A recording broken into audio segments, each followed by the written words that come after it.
but there's never a shortage of interesting things you can find on Twitter, and it pains me to admit, sometimes I'll just be glued to some shit going on Twitter. Today was one of those cases. So for those that don't know, and for those lucky few that don't use Twitter, congratulations first of all, but second of all, you missed out on a fucking classic scam. So today, a lot of big celebrities' Twitter pages were hacked. Bill Gates, Elon Musk, Barack Obama, all of the pages were hacked and posted the same message, which is right here. You know, it is send bitcoins to this wallet and I'll send double the amount of bitcoins back to you. This is a literal RuneScape scam. To anyone that grew up with RuneScape, you will immediately recognize this doubling scam. And it was pulled on the biggest possible stage. I genuinely couldn't believe how popular this was. I saw it when I was on the shitter, and I could feel my asshole smiling. I half expected to scroll down into the comments and see another post from the hackers saying, also, send all of your most expensive clothing to this address and we'll trim it for you for free. You know, just really commit to all the RuneScape scams. For those that don't know, I'm sure all of you know RuneScape scams like free armor trimming and the doubling scam. But the only people that usually fall for that is children, you know, like 14-year-old kids in their first journey into the RuneScape world where they go to the Grand Exchange and they see someone saying, hey, trade me gold and I'll give you double gold back. And as a kid, you trust everyone. You're like, oh, wow, mister, that sounds like a great idea, but just I want to be safe. So you trade them like a small amount, like 10K, and then the scammer has no problem just giving you 20K back and immediately earns your trust. It's like giving you a lollipop before you get into their van. Yeah, you just trusted like, oh, wow, they're legit. Okay, let me give them all of my bank money so I can double this real quick, and then they just take it and run. You know, because you don't recognize that, you know, not everyone's great. Sometimes people just want to fuck you in the mouth. And that's the case on RuneScape when it comes to doubling, and it was just pulled off in the real world to a remarkably successful degree. You can see the transactions that went to the wallet since they publicly posted the wallet. I cut it out in the video here. So if you check the wallet, they made $110,000 off these posts. These aren't children. Children don't have bitcoins. Kids don't even know what cryptocurrency is. They probably think it's just a TikTok dance or some shit. So these aren't kids that got scammed today.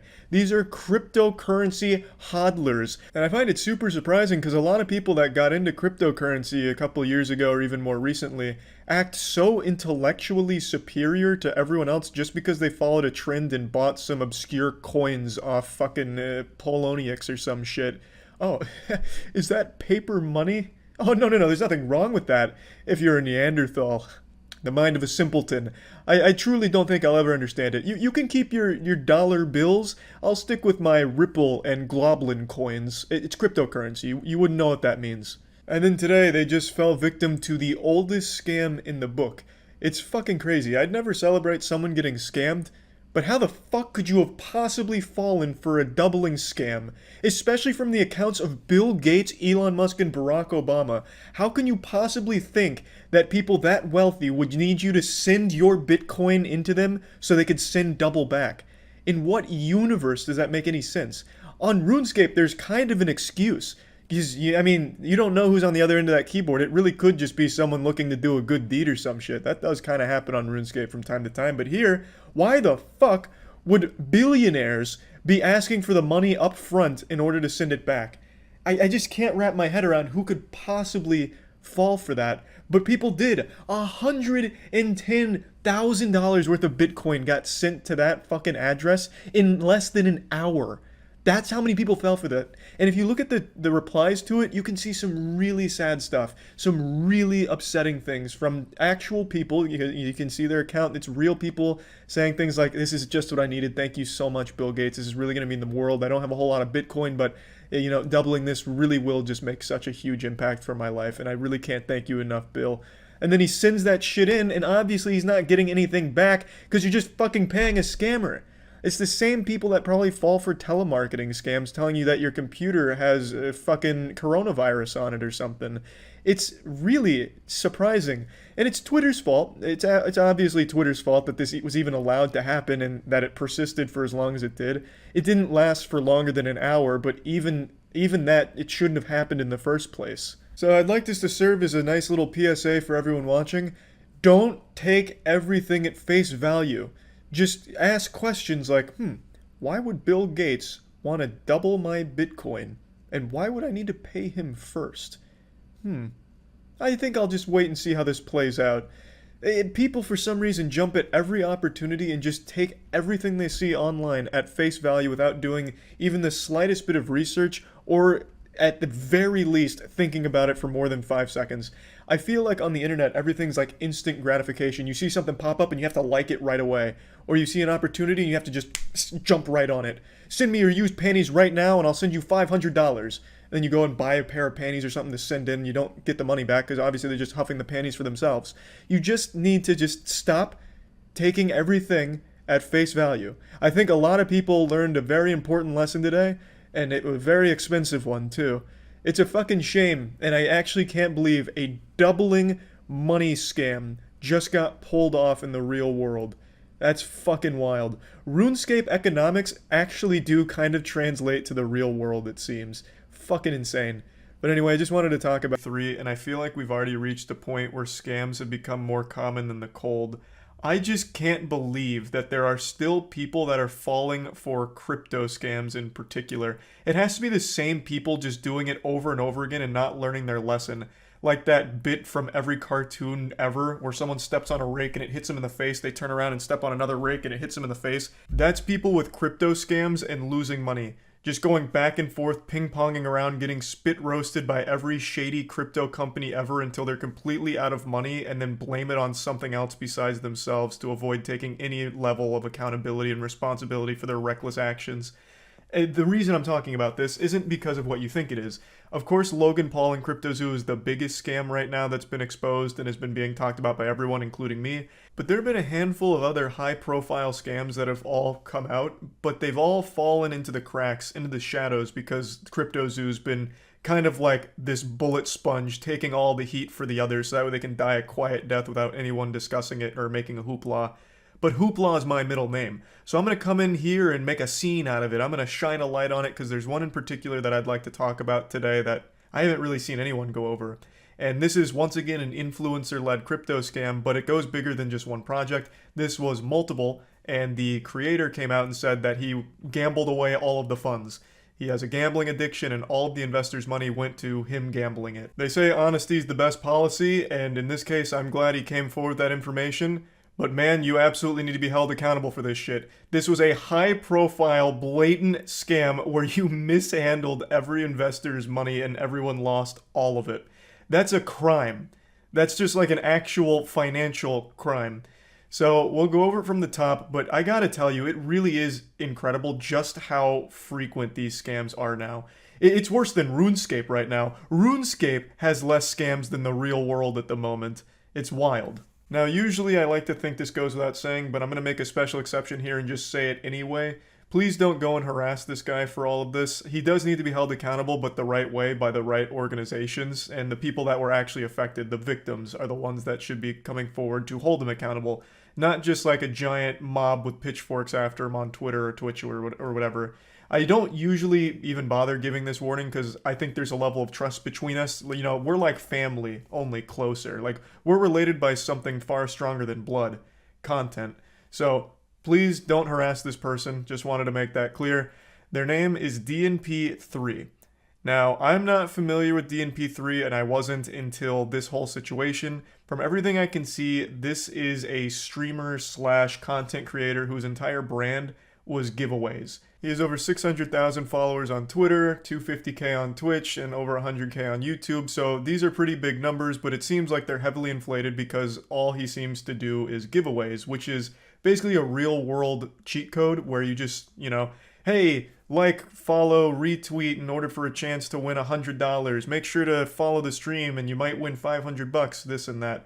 It's like a really fast growth strategy, but it doesn't have any real viewer retention or audience. People just treat you like a little money block in Mario where they can just keep jumping up and hitting coins out of it because you're frequently doing giveaways, but they're not really a fan of you. It's just people that are treating you like a giveaway fleshlight that they can fuck from time to time. So he used these giveaways to get these big numbers, which in turn conveys the idea that this person is more popular than they are and more trustworthy because bigger number, better person kind of mentality. So they use this to then platform these crypto coins, NFTs, these projects, and a lot of people bought into it, trusting that surely this guy's so well off he wouldn't be scamming us. which is a tale as old as time. People falling for that old idea. It's like my father always said, just because someone seems well off doesn't mean they won't suck a fart out of your butt.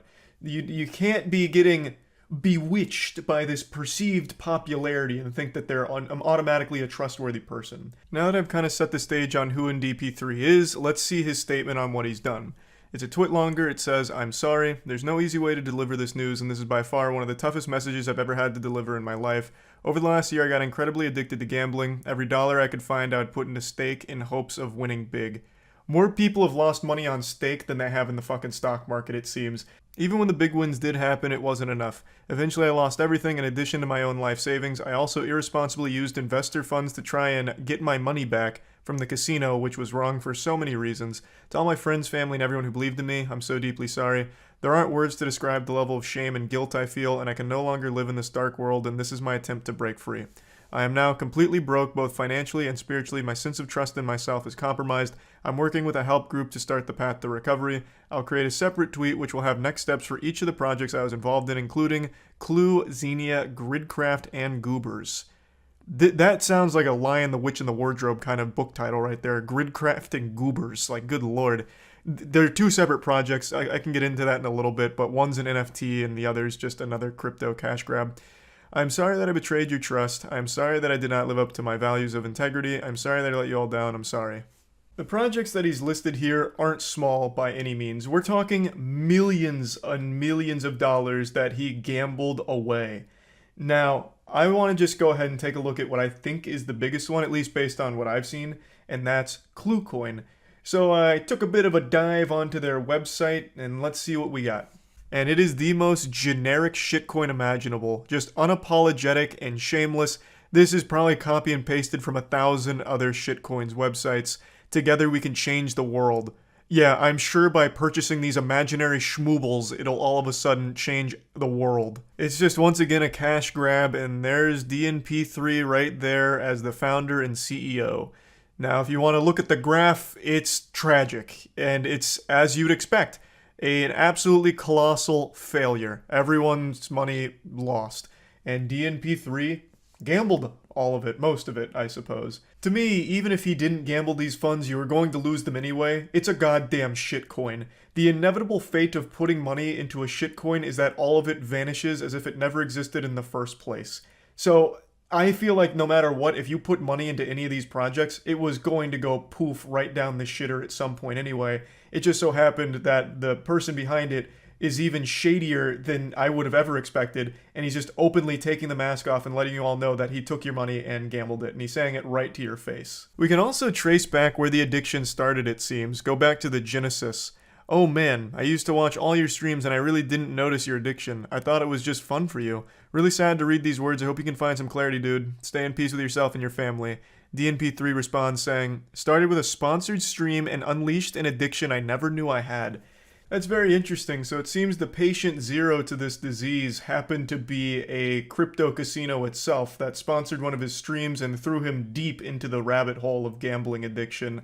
It's crazy. These crypto casinos have claimed more souls than Shang Tsung. They really get their fangs in you, it seems. Because this is not the first story, far from it, from these new crypto casinos that are sprouting up everywhere. Gambling addiction is really popping off these days. It seems like as there's more access to this kind of shit, more people are getting hooked on it. Addiction in any of its forms is bad, but gambling addiction is a super serious and scary one. Now, having that kind of real addiction doesn't excuse anything DNP3 did here. Far from it. It's still very much his fault, his responsibility, but it is sad that he's been struggling with a gambling addiction. But it's even sadder for all the victims that he stole money from to gamble, the millions that he used to gamble. That's what's more sad than the addiction itself, is the people that were affected by it because of him. What really rubbed me the wrong way about his twit longer is he says all of these things and they're sad, and it seems like he's trying to farm a little sympathy, but at no point does he offer any kind of action to help people that have been affected by his reckless gambling. He doesn't have any plan to get their money back. He doesn't have any idea on what to do to help the victims be made whole again. And I think that's one of the most important components that he needs to address. Okay, so you fucked up, you've gambled all their money away. Well, now what? How are you going to help all of the people that you've betrayed? So yeah, that's kind of where the story's at right now. This is a rather new development. It's only a few days old, so the story's still being written here. We'll see how everything keeps playing out. But yeah, just another awful scam situation. I'm hoping the investors get their money back somehow. I don't know how, but hoping that they get their funds returned in a giant refund or something. But anyway, just wanted to bring this up. Worse reputation than chlamydia. Rightfully so, because it's almost exclusively used for scams. But crypto is a far more potent disease. It was a plague that swept through the world back in 2021. A ton of people FOMO'd, fear of missing out is what that stands for, a bunch of their money into a lot of gobbledygook that started popping up because everyone was blinded by this idea of becoming a multi-millionaire through meme coins. They were basically just putting money into imagination. They would have been better off if they just put it in the toilet and prayed that when they flushed it, more money would shoot out of it. And while crypto has largely died out in the public eye, there are still those that swear by it. And that brings us to what I want to show and talk about today. I just found it through CoffeeZilla's second channel where he was making fun of it. There was a Sheeb commercial where they were advertising some of their new upcoming features, and I'm using features lightly. And man, it's one hell of a ride. So let me take you on this journey here.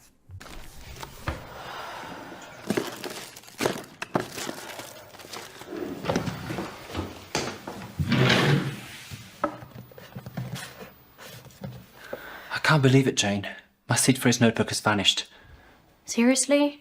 Don't you know how important they are? Be honest, you didn't even write it down. I did, Jane. I just don't know where. I couldn't find just the raw commercial itself. I could only find CoffeeZilla's reaction to it, so I don't know where he even dug this puppy up from because it is nowhere to be found. He must have been in the actual conference itself, like fucking boots on the ground, waiting for this to drop like a trailer at E3 or something. So, the premise of the commercial is Sheeb is a meme coin. This was actually a meme coin back in 2021, where a lot of people did make a lot of money of it during this craze, this hysteria that swept through the internet, where everyone was just putting money into these meme coins. And then it collapsed, as all of them do. But it's still around, like it still exists, and there's still a lot of holders that believe that they're going to get a bag as long as they can continue to endure it. So occasionally, Sheeb will do things like this, where they kind of dangle a carrot, like, hey, keep investing, it's look at all this cool shit we're going to be doing pretty soon. This is really good stuff and it's going to work. And this is one of those attempts to convince them that it's not all lost. But you know what is lost? His seed notebook, god damn it. What's a man to do without his seed phrase notebook being kept underneath the TV? And Jane doesn't seem to recognize the importance of this. She's giving him so much attitude over this. You probably didn't even write it down. Pardon me, Harpy, didn't even write it down? This is a 21st century man. You think he doesn't write down his seed phrases in a very well-kept notebook? No. Some kind of fucking goblin came in like a burglar in the night and must have stolen it from him. It's about self-custody, babe. If you were using Shib, then you wouldn't need that phrase unless it was an emergency. Shib? Wait, you mean the meme coin? Looks like you didn't get the memo. Shib is no longer just a meme, it's a whole society, John. Yes, John. Join us in the Shib society. We're no longer just a meme. We're the most laughably pathetic meme imaginable. Holy shit, people actually buy into this. That's the saddest part.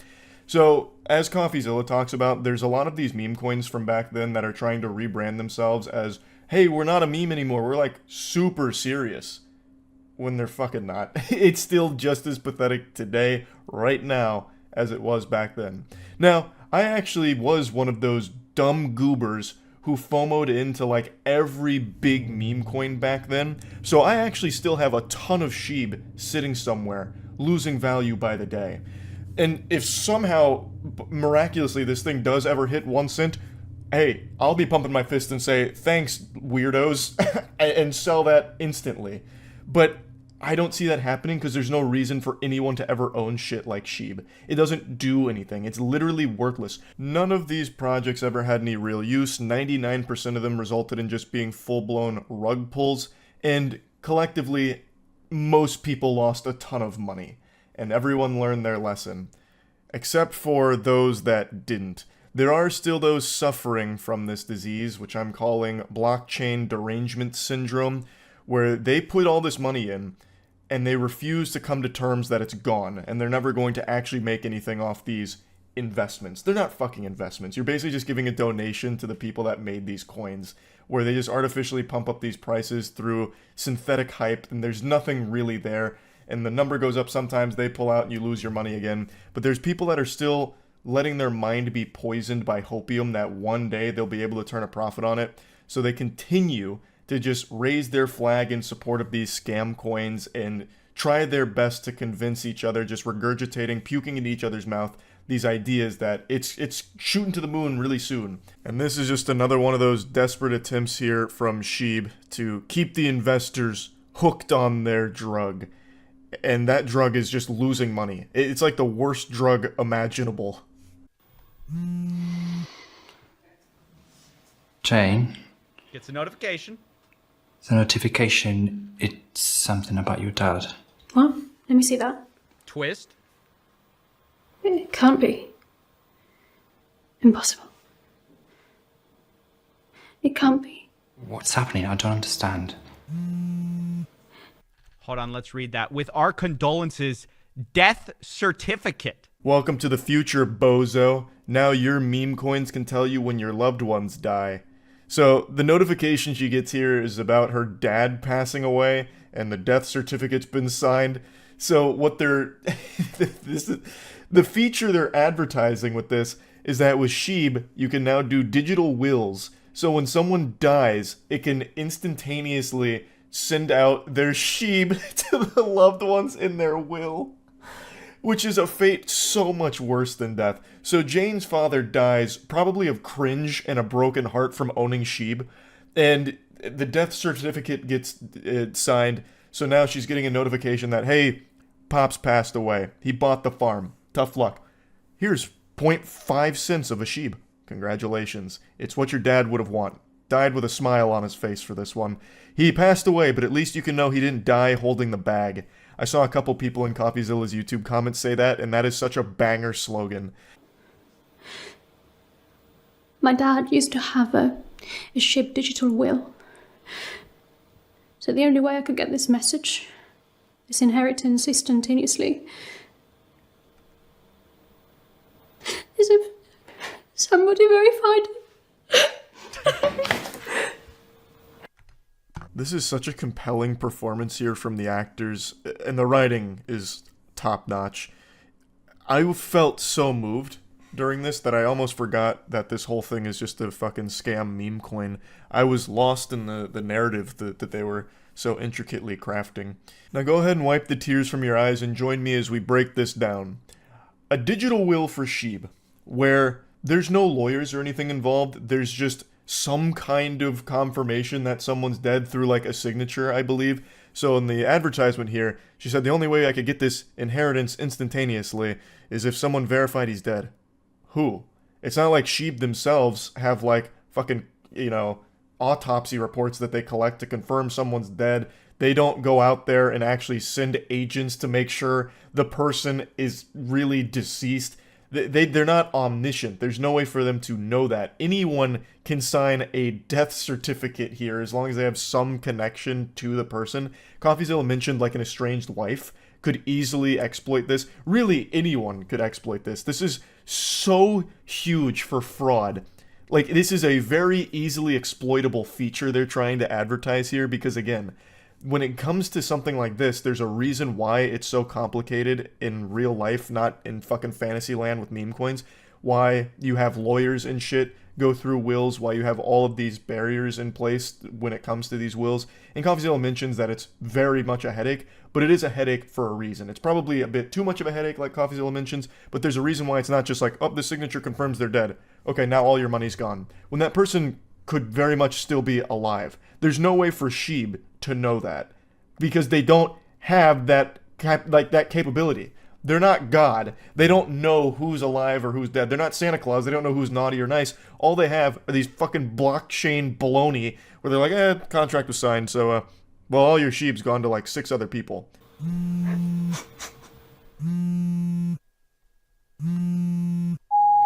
Jane, It's Mum. The hospital just called. Your father. This is Please so call me creepy. back. It's so weird to do this whole commercial. Mom, please, calm down. Listen, you're tardy to the party. You know that I'm one of those highly intellectual individuals that join the Sheeb Society, and Sheeb is so efficient, so effective, that they were able to notify me of Dad's passing way before you even contacted me. In fact, I wouldn't be surprised if Sheeb knew Dad died even before you did. So, take your time to grieve. I already know. Thank you for calling. I'm going to go buy some more Sheeb now, because it's what Father would want.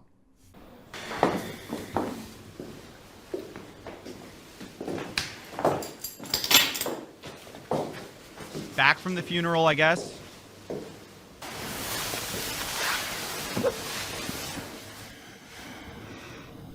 It feels like life couldn't get any darker.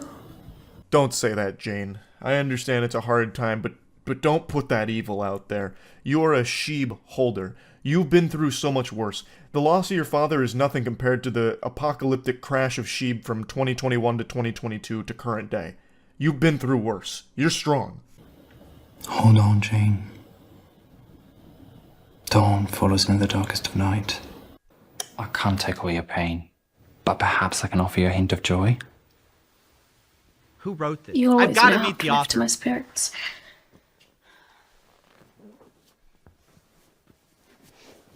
This is really sweet, thank you.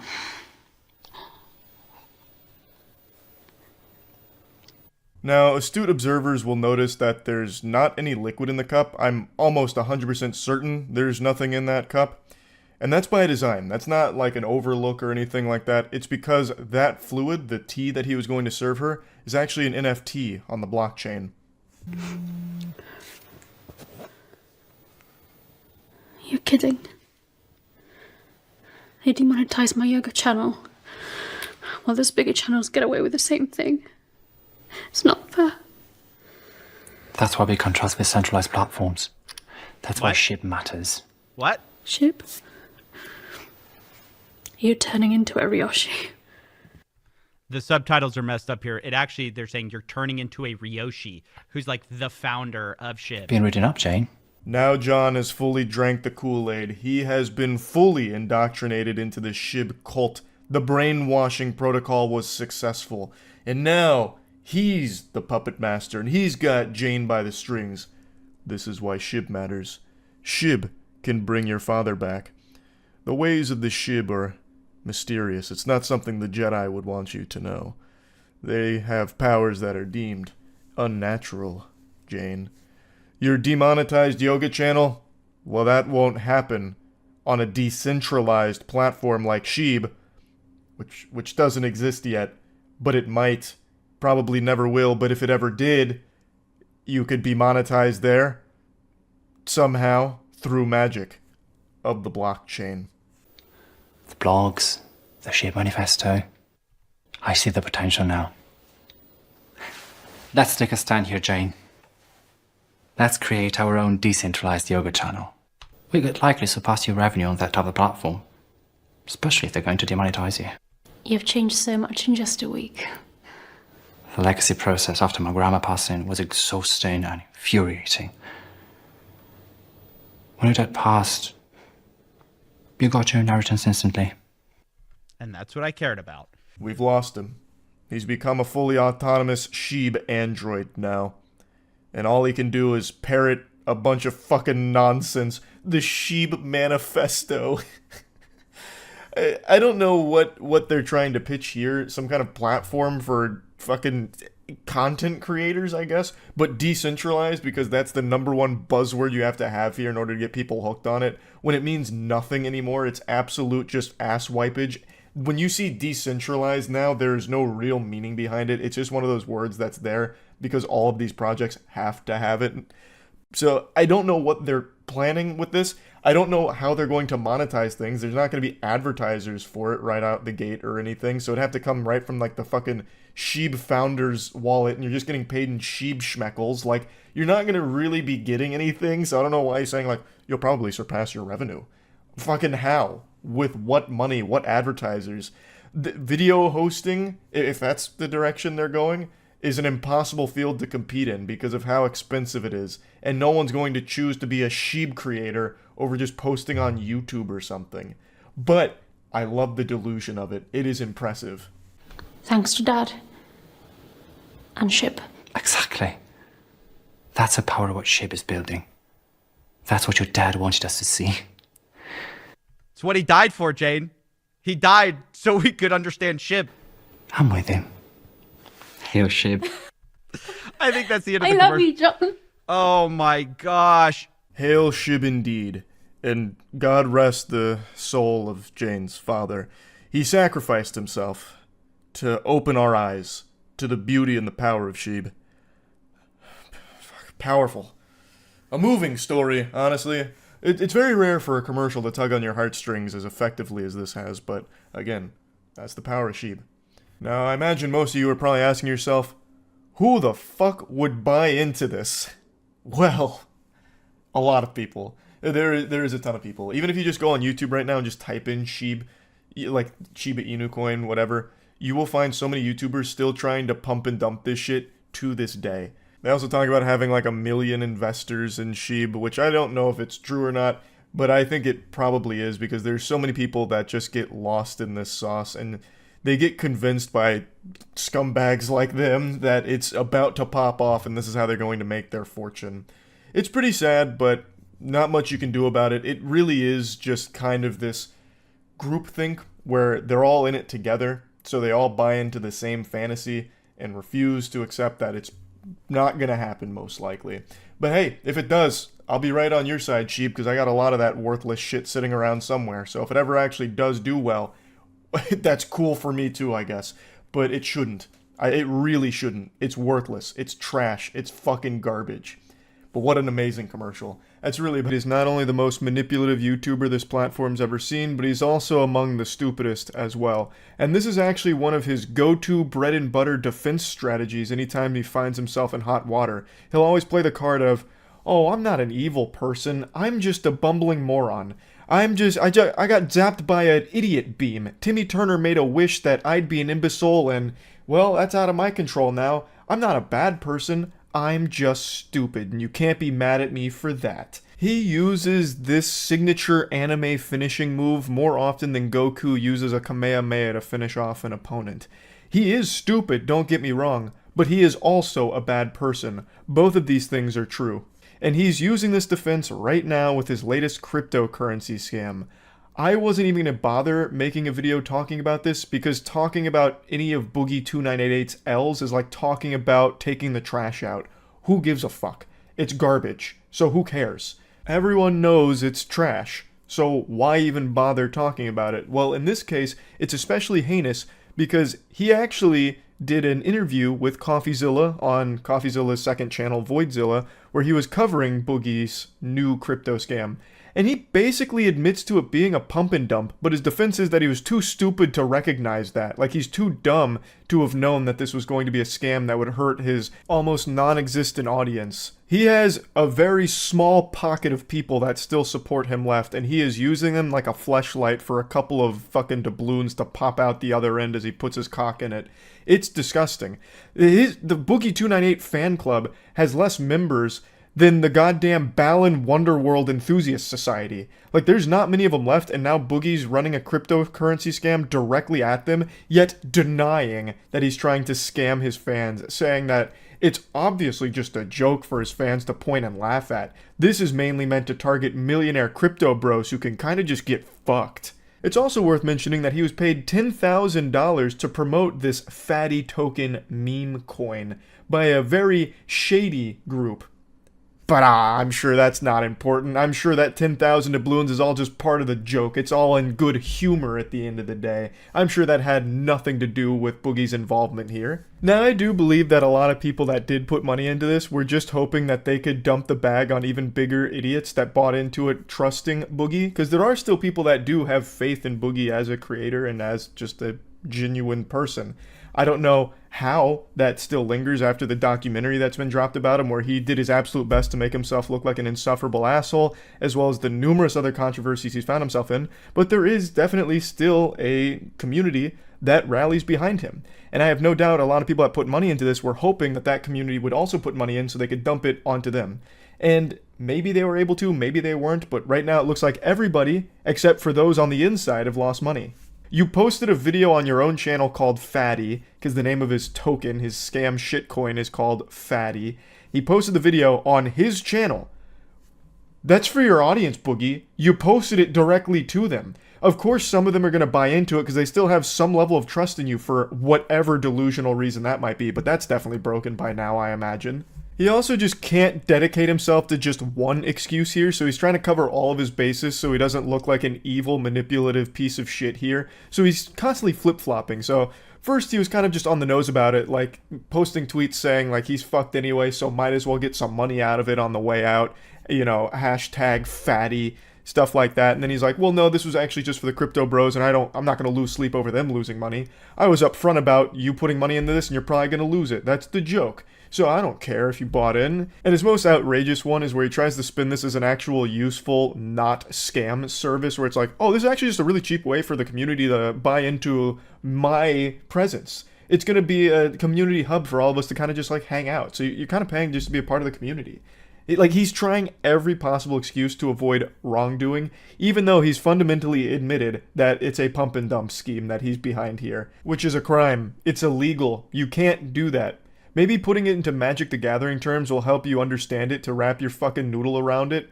You're ignoring cards' mana costs, and in response, everyone hates you. You can't do that, Boogie. I watched a clip of a podcast Boogie's on once, and of course he always rants about how everyone's always out to get him. He's not a bad guy. Everyone else is evil for attacking him. He's not the bad guy. He's not the villain of the story. And my name got brought up.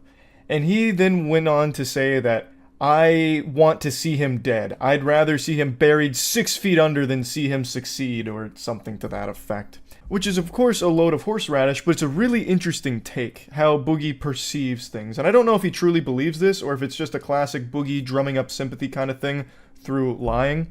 But I don't want to see you dead, Boogie, at all. I want to see you stop being a piece of shit scammer who manipulates his audience and constantly lies.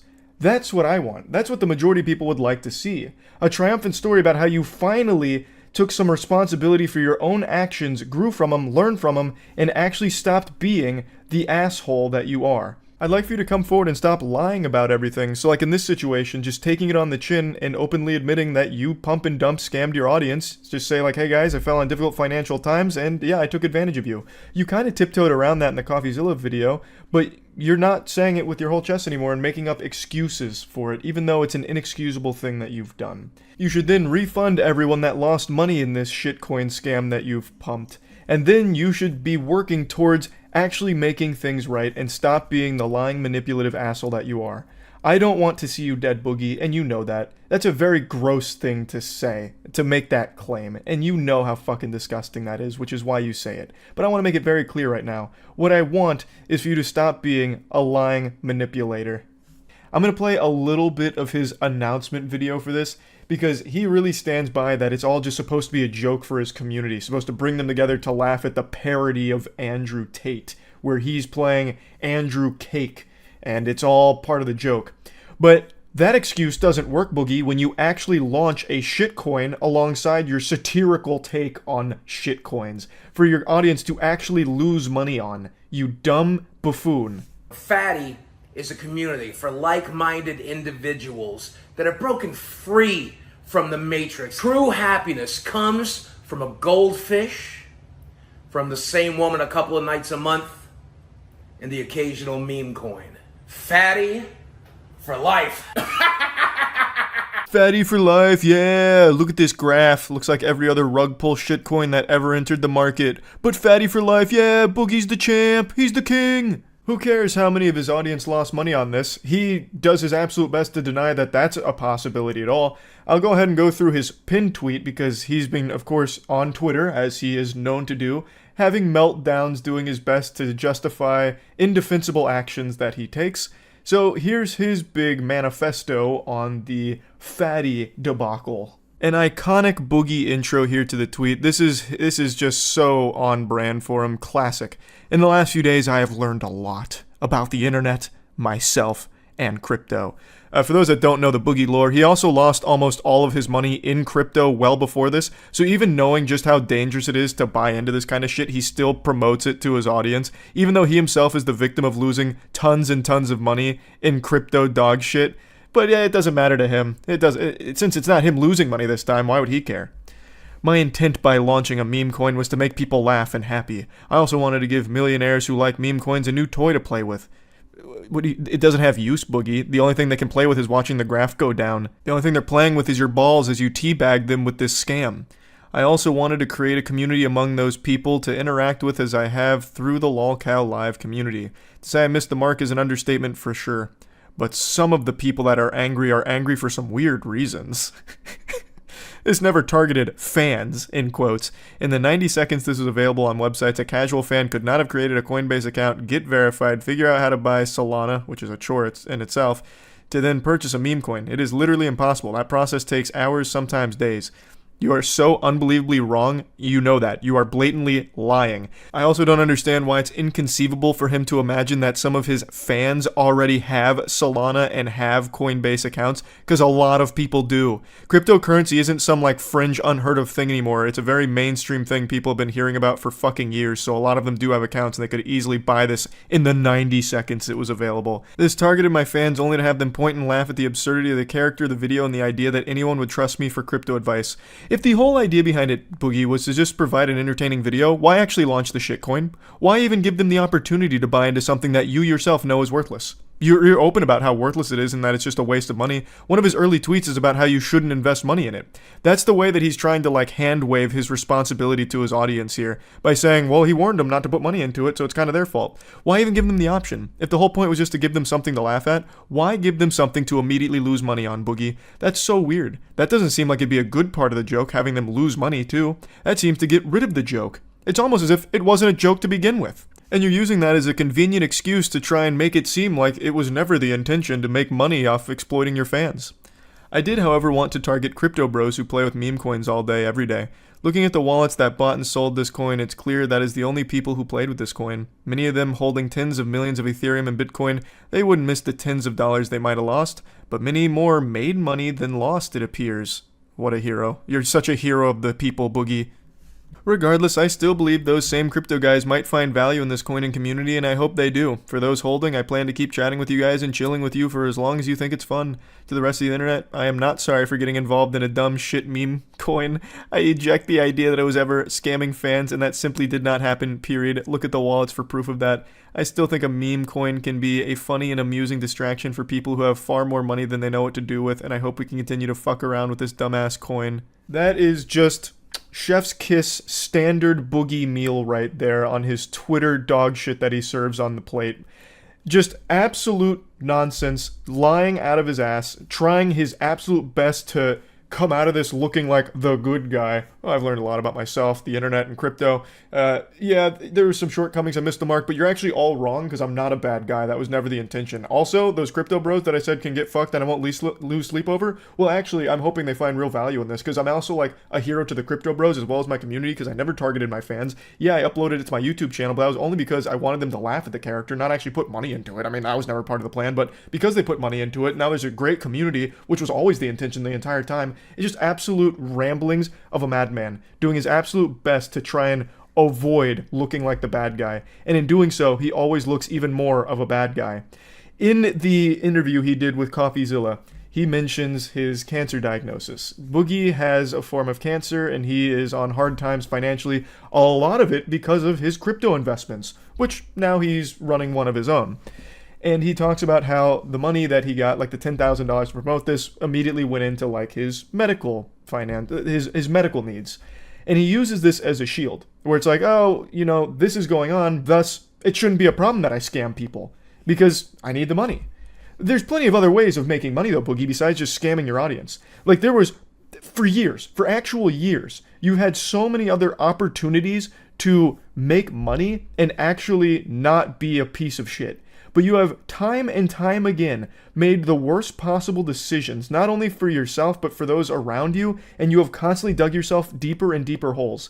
And now you keep posting tweets, deleting tweets, where you're doing this Jekyll and Hyde thing about how, oh, I might be going to jail anyway, so I'm going to take money on the way out. Buy Fatty Coin. And then into this where it's like, actually, I'm such a good guy. Like, we were just making a community and you guys are getting mad for weird reasons. I'm misunderstood. It's crazy because you can actually trace Boogie's spiral to his Twitter activity. The frequency in which he used Twitter directly correlates with the frequency at which he lost subscribers. As he used Twitter more, his YouTube subscribers went down more and more because he kept letting the mask slip at the really awful person behind the facade that he puts on YouTube. He could not stop himself from saying the most revolting things and being the most unlikable asshole through Twitter. He was addicted to it. And he recognized so many times that if he just deleted Twitter, his life, his online career would have been in a much better spot. But he just can't help himself. And to this day, still can't help himself. Here's his most recent tweet, for example. I learned years ago that if I fart in public, Mudahar will make a video saying I gave people cancer. I'm pretty much free to do whatever I want because even when I try to do something nice, people say I ate a baby or something. In standard Boogie fashion, making himself the victim of everything imaginable. Somehow he's the victim in this pump and dump crypto scam that he's running here because Mudahar made a mean video about him. Oh man, it doesn't matter what I do because people are just going to say that I ate a baby or something. Mudahar is going to insult me no matter what. So what, I did a crypto pump and dump. Doesn't mean Mudahar needs to be nasty and rude about it. I can't even remember the last time Boogie2988 did something genuinely nice without it being something to benefit him personally. I can't think of it. And it's certainly not this crypto scam. There's no way you're going to sit there and actually try and say that this meme shitcoin that you've started is somehow a nice thing that you don't deserve to be getting insulted for. That's absolute lunacy. You yourself have said multiple times how worthless this is and you shouldn't be putting money into it and that you're basically stupid if you do. Like, and you're going to try and sit here and make a claim like, oh, even when I do something nice, they're just going to say I'm bad anyway. You're not doing anything nice. You are literally scamming your audience. No matter how much you want to plug your ears and close your eyes to deny that fact, you are. You have. You are scamming them with this. He also keeps saying that he hasn't sold any of his Fatty Coin, and it doesn't matter. Even if you really haven't sold any, I don't know why you'd sell now since it's completely flatlining, but even if you haven't sold any even when it was up, it doesn't change the fact that it's still a pump and dump scam and someone made a lot of money from this. The people that paid you to promote this in the first place. You did make 10,000 doubloons from the promotion of it. So you did make money from it. Even if it isn't from the direct sale of the coins that you hold, you still made 10 grand, which is a lot more than any one of your fans that bought into this trusting you.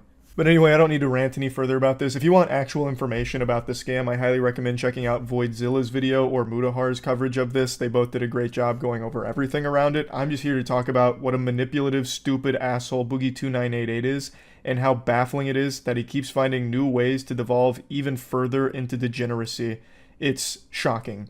That's right. That Logan Paul was caught with his pants down, exposed for one of the largest scams ever run by an influencer. This was all brought to light by the finest detective YouTube has ever had, a channel known as CoffeeZilla. I've talked about CoffeeZilla more than Amy Schumer's talked about her vagina. I can't get enough of his content, and I can't recommend his channel highly enough. It is beautiful stuff. He's like a real-world L from Death Note. But instead of solving murder mysteries, he's solving scams. He's become a boogeyman to any fraudster online, where if he knocks on your door, they run to the basement and hide, like Batman striking fear into the hearts of criminals.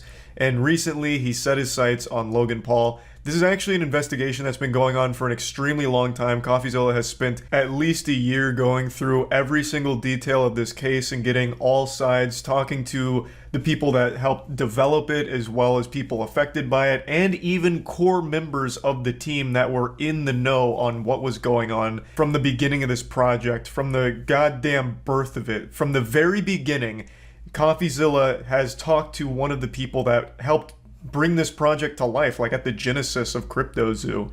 Now, to break it down into a nutshell, Crypto0 was supposed to be a play-to-earn crypto game where you buy a shitcoin called Zoo, which you use to purchase an NFT egg, which hatches into stock photos of animals. And then you can like breed those stock photos of animals into more stock photos. That's the entire gameplay loop. You look at fucking PNG stock photos of animals that combine like a whale with a frog. That's it. And where you can earn money is by burning those PNGs that you get, and then you can get zoo in return, claim your yield. It sounds like the worst game ever fucking made. It's a worse game than Super Fight, which was a $200 Steam game that was a single level and only 30 seconds of gameplay. I'd have more fun watching my own car catch on fire with all of my shit inside of it than playing Crypto0, but it was never designed to be a game that's fun to play. From the very beginning, it was clearly designed to be a money-making scam to exploit Logan Paul's massive audience. And the game also never even worked, and to this day, over a year later, still doesn't work. You were never able to actually play, and you were never able to actually earn, unless, of course, you were one of the founders from the beginning. Because then, there were a couple of founders that made a lot of money, including a cameo from someone you might be familiar with from previous scams, Jake the Crypto King, known for his Pokemon scam back in the day. He's back. I said on stream that this whole thing feels like the series finale to Logan Paul's career, where all of the side characters come in together for one big final oorah, like an episode where they bring in everyone to celebrate the end of the show. It is crazy just how deep this Crypto0 rabbit hole goes. I don't want to spoil anything, but yes, Agent 47 is back, and he is once again a very shady and big piece of shit in this whole thing. There are no good guys on the Crypto0 team.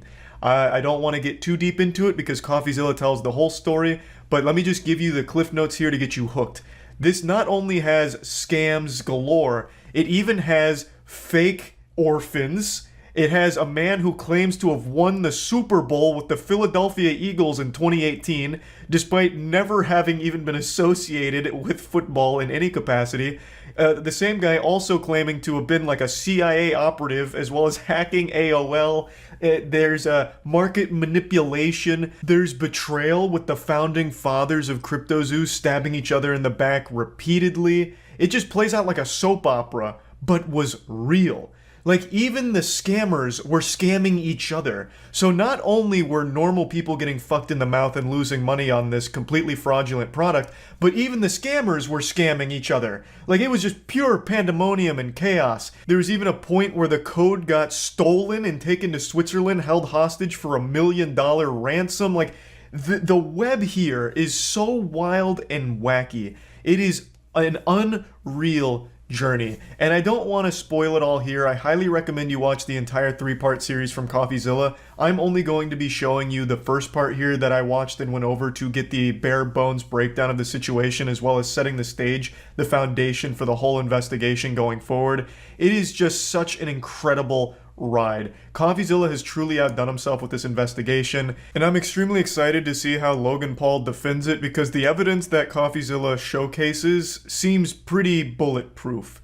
It seems like there's not a whole lot of wiggle room for excuses or any kind of justification for anything in regards to Crypto0, but of course, on January 3rd, Logan Paul has hyped up that his response is coming on his podcast, which to me just feels like an advertisement more than anything, but I will, of course, withhold full judgment until I hear his side, since he hasn't been very open to sharing his side for the last year. This has been like my most anticipated show of the entire year. CoffeeZilla's 3-part deep dive into Logan Paul's crypto scam, Crypto0. So I'm extremely excited, and I'm super happy to see CoffeeZilla go so hard on this. He's gained like almost 400,000 subs since posting these videos, something like that, and he deserves it. I know he spent quite a few months investigating this. I know he's also reached out to Logan Paul numerous times to try and get his side of the story, but has been dodged and ducked every single time until he finally posted this video. I saw Logan Paul's tweet saying, actually I'll just pull it up instead of paraphrasing. He did the standard, "I used to love CoffeeZilla, and I always think he gets everything right. Until now. Now he fucked up." Like, this is very cookie cutter. Somehow, every single time CoffeeZilla talks about some kind of big scam like this is always the response. While I generally appreciate Steven's creative genius and exceptional work ethic, I mean that, this one is simply not true.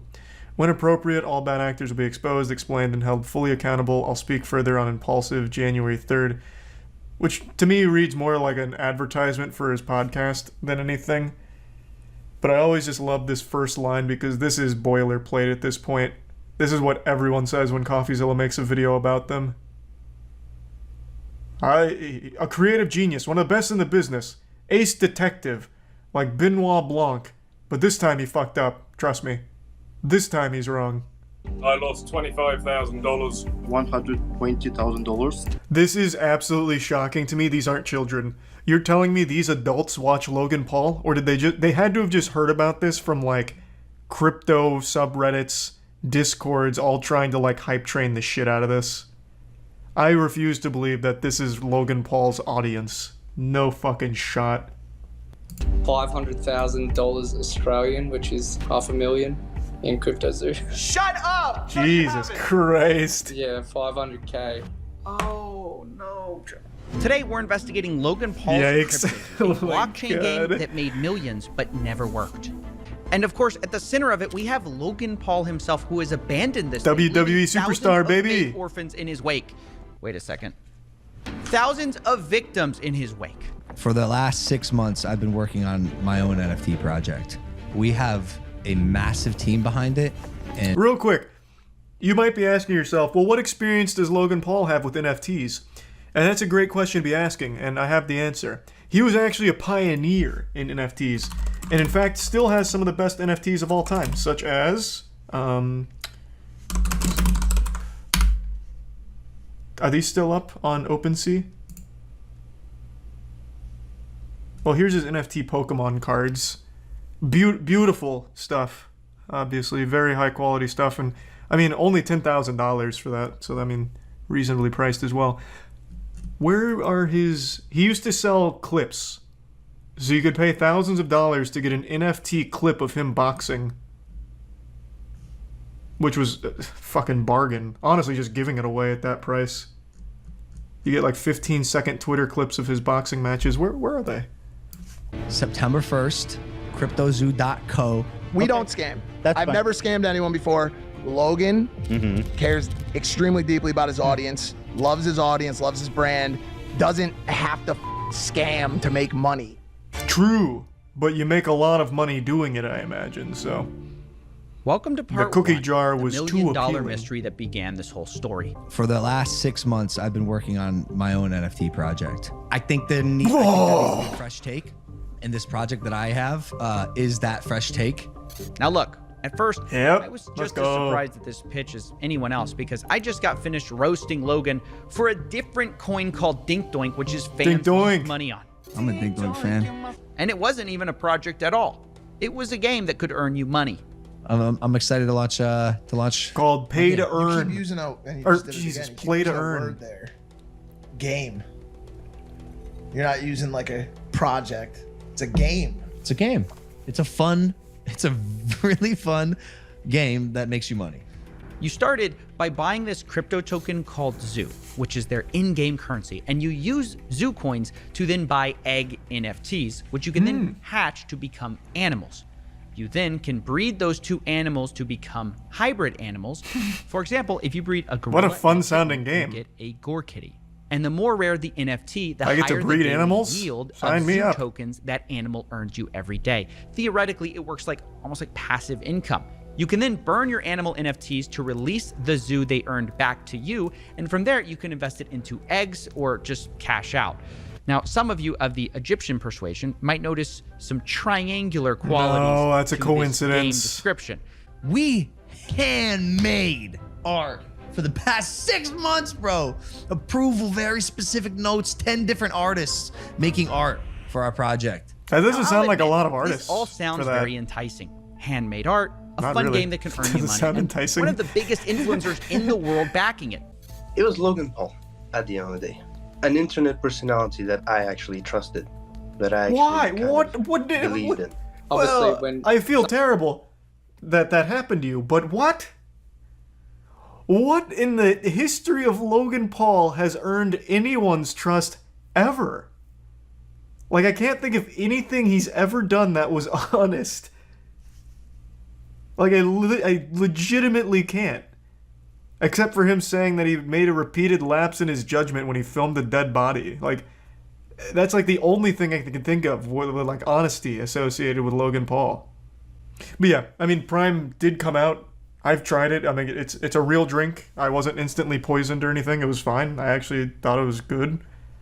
But I'm just going to chalk that up to KSI. I'm just going to say KSI did everything because I legitimately have no trust in Logan. But as the game got closer to release, the CryptoZoo team started releasing the first ever photos of these animals. And come to find out, this handmade art story wasn't really true. It was actually Adobe stock photos mashed together. This was the sort of first red flag of this project. Hey! And I made a video about it at the time, but it was kind of surface level. And something didn't add up beneath the surface. Something where I just couldn't. And it's not handmade at all. It's not even original. It's what's called a fork, a copy of, you know, some other code that exists out there. One of them is called Floki Shib X, which launched before it. So where'd this $1 million go? I didn't understand. There never was. Wait. Play that again. Did you hear that? There was no way to claim your yield. There never was. Hold on. I can't the believe core it. Mechanic of crypto What? that you can make money with these stupid animals didn't even work on launch day, and still to this day, a year later, still does not work. So I acquired a bunch of eggs, and I actually want to play the game. I didn't acquire the eggs with the intent of keeping them. I actually wanted to hatch them and see what I got out of them and play in this ecosystem that's. I am sorry this happened to you, my friend. What compelled you to want to play this game? There is no game. The game is you buy an egg, and then we give you a stock photo of what this animal might look like with a goofy nose. What is the game? Like, the only reason anyone would have ever put money into this is off the hope that they're somehow able to make a payday out of it. Like, cash in their yield for some kind of profit. There is no, like, actual game mechanics. It is, here's a couple pictures you can look at. That's it. That's fucking it. Just the worst Pokemon. It's not even a Pokemon at all. Like, even, let's take a card game. Even a card game has game mechanics. You play against someone, there is a goal, there is something you do, there is an actual gameplay element to it. Here, the gameplay is you hatch an egg, and we combine this photo of a moose with a photo of my cat. And that's it. And now you have played our game, and now you can either choose to keep that picture and hope it appreciates in value, you know, yield some more zoo, or you burn it to acquire your zoo. Those are your two options, neither of which constitute a game. Jesus Christ. It's never been up. Wait, you can't even hatch? No, I'm telling you, it's just a picture. There's nothing I could do with it. You're kidding! That's the whole game. It's just a picture. Even when you can hatch, it's just another picture. You can ask any of those community guys. It's basically worth nothing whatsoever. Wow. So on launch day, basically nothing worked. And a year later, that's still true. Now, after this was discovered, the price of Zoo fell 63% in just 24 hours.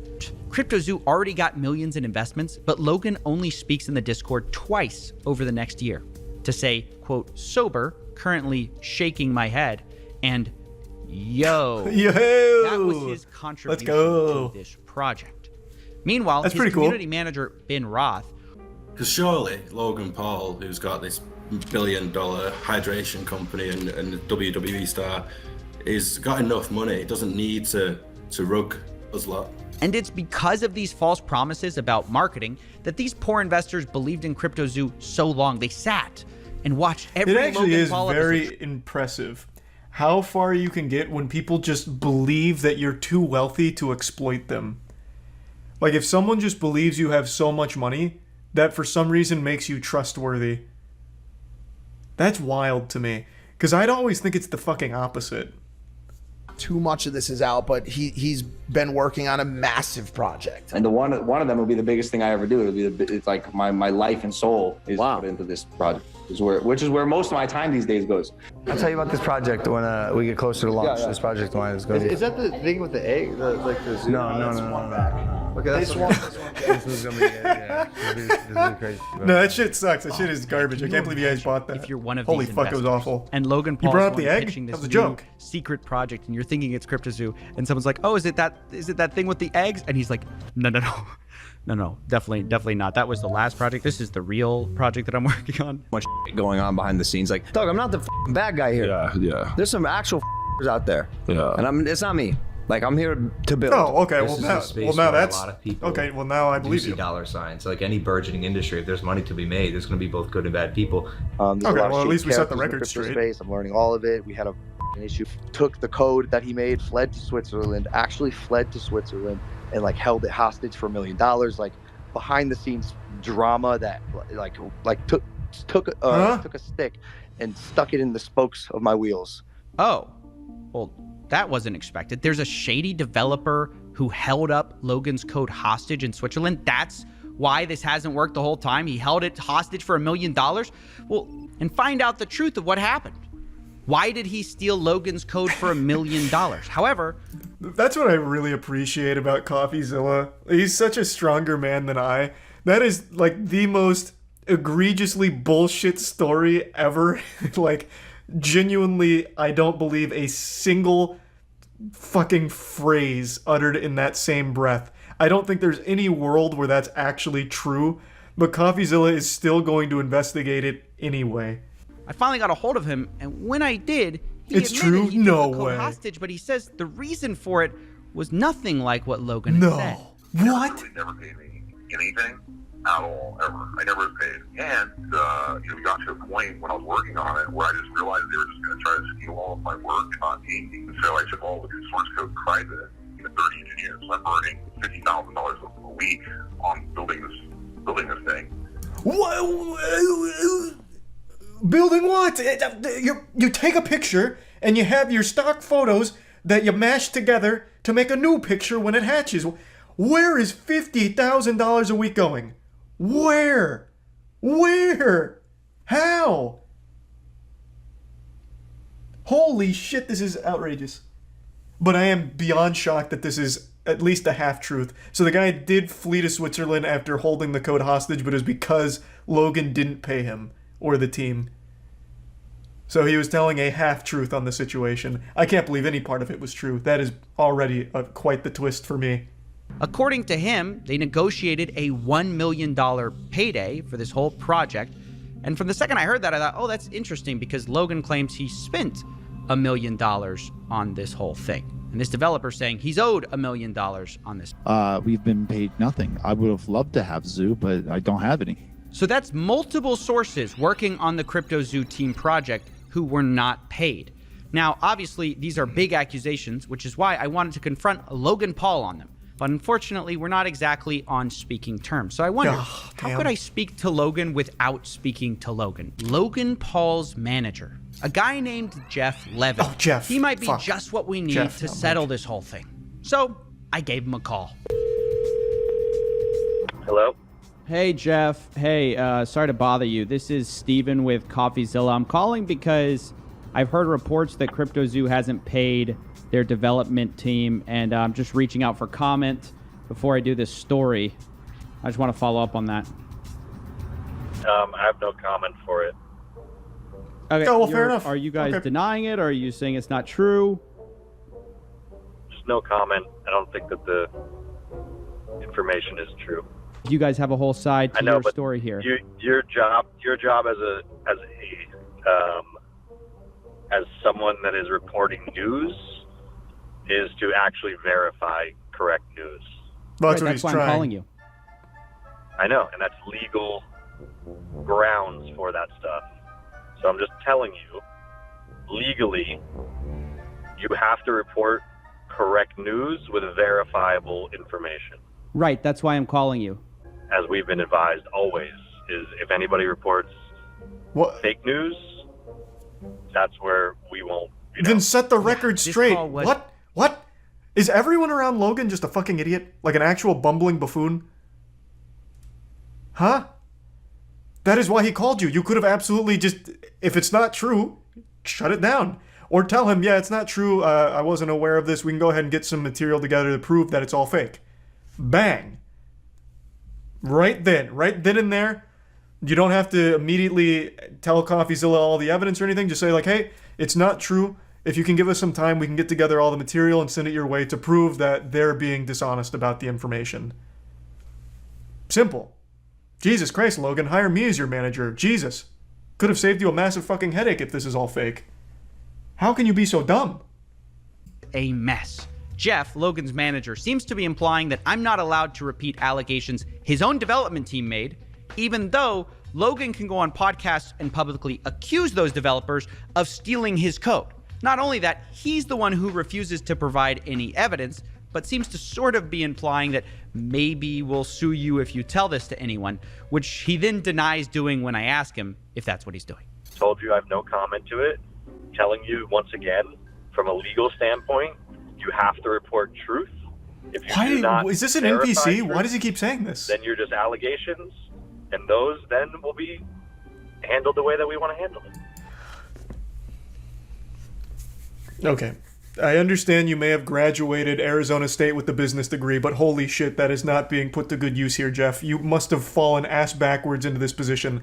He is calling you so that way you can defend against the allegations. You don't have to do it right now on the phone call. Just say they're not true, and we will defend them. And here's our evidence. We can eventually get you our evidence. It is that simple. Like, it is that fucking simple. How dumb is this guy? Like, oh my god. He is calling you because he is trying to verify it as a trustworthy source. He wants the whole story. And how the fuck else is he supposed to verify it without talking to you? The team, the people behind it, the ones who now have the allegations. You are the only ones that can verify the authenticity of the claims. He can't go to the Better Business Bureau, who's somehow going to be having all the fucking answers to this. This guy is so dumb. He is so unbelievably dumb. And then making that like a sly little threat about it. He's Logan Paul's actual punching bag. He has to just keep Jeff around just to take all of the flack.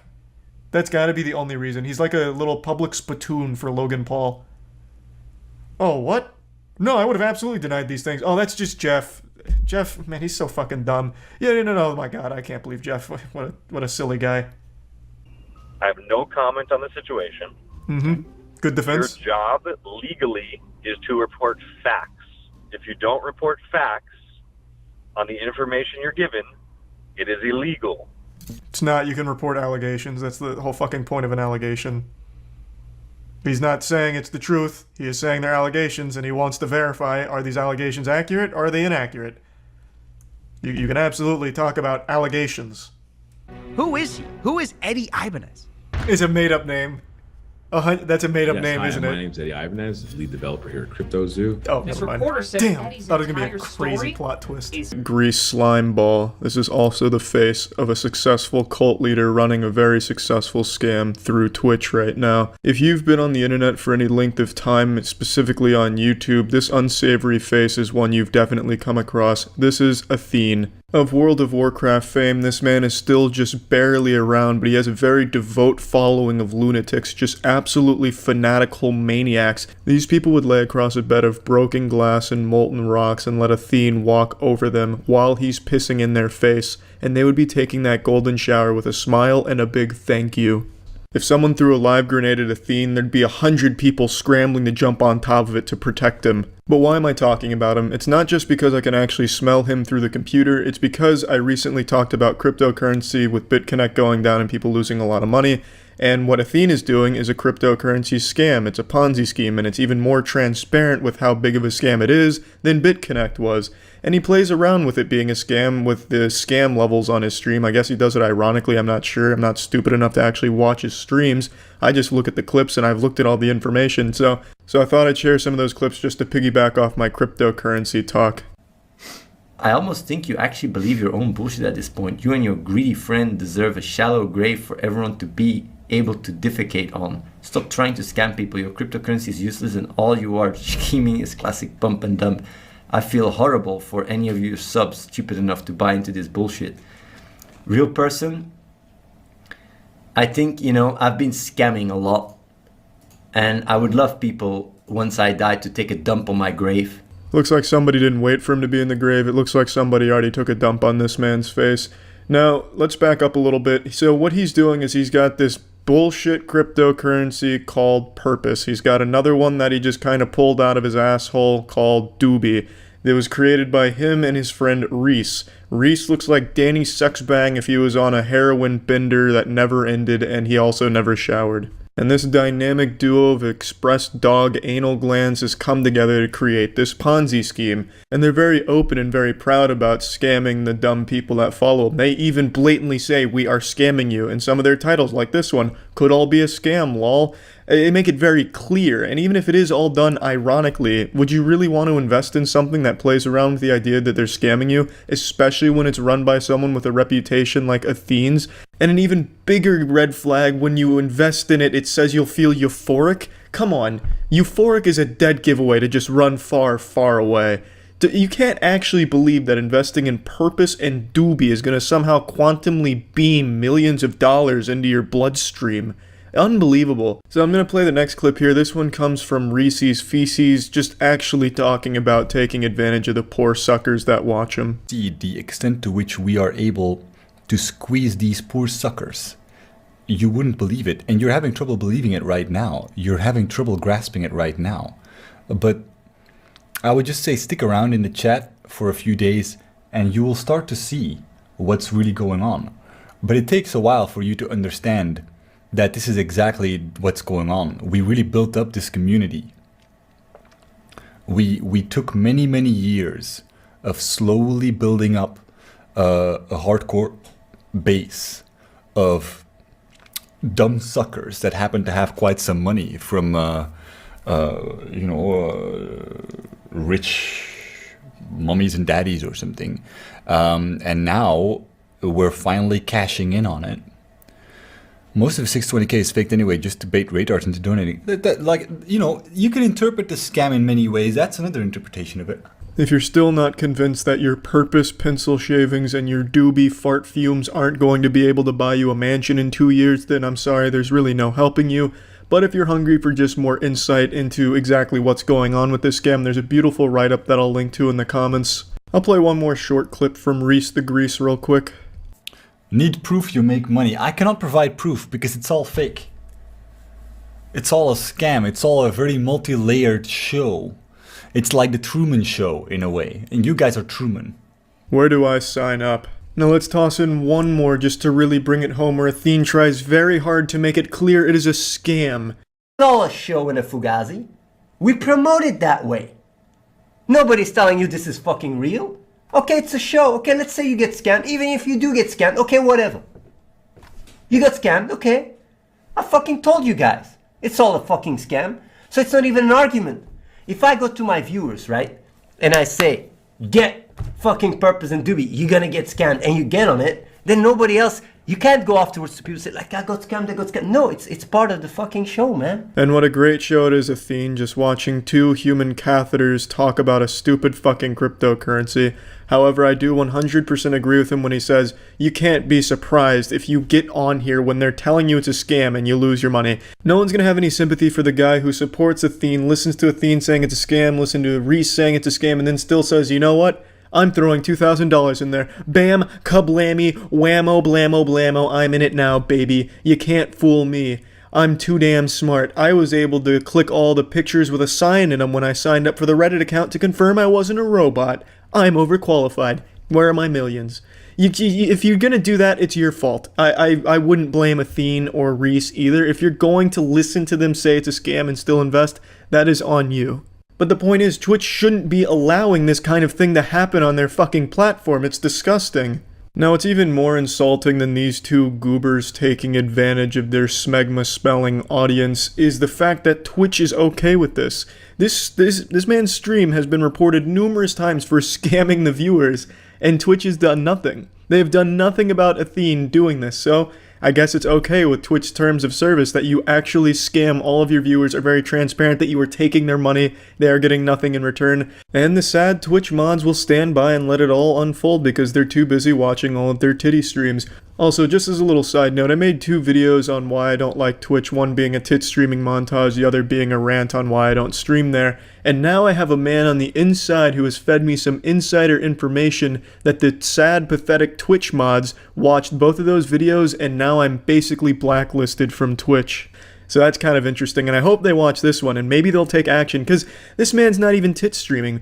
He's not even a popular streamer. I don't know why they would bend the knee to Athene, whose biggest claim to fame was being the best paladin in World of Warcraft. That's not exactly a fearsome foe or a titan on Twitch. This is a man they really should act against. But given Twitch's track record, that is 100% not going to happen, so he'll keep scamming his sad viewers, and this really wasn't a call to arms for anyone that's supporting Athene, because chances are if you are watching Athene streams actively and regularly, you're already a lost cause. But this was more just to piggyback off the talk I had with cryptocurrencies and the danger of them and what's going on and how to be careful. This is just something I wanted to follow up with. So yeah, as always, stay safe, stay safe. Days ago. So when I watched the speed stream, I got to see most of it as it unfolded. It was so wild. So Speed recently did an entire stream dedicated to shilling a crypto called Paradox Metaverse. It's embarrassing. The whole stream was a disaster. So it started with a PS5 giveaway. So you see all the PS5s behind him, and the whole thing with the giveaway is, give it to the chat, thanks for supporting Paradox Metaverse to the moon, and Speed would take out a sledgehammer and break the PS5s, which I think is terrible. I think it's a fat L.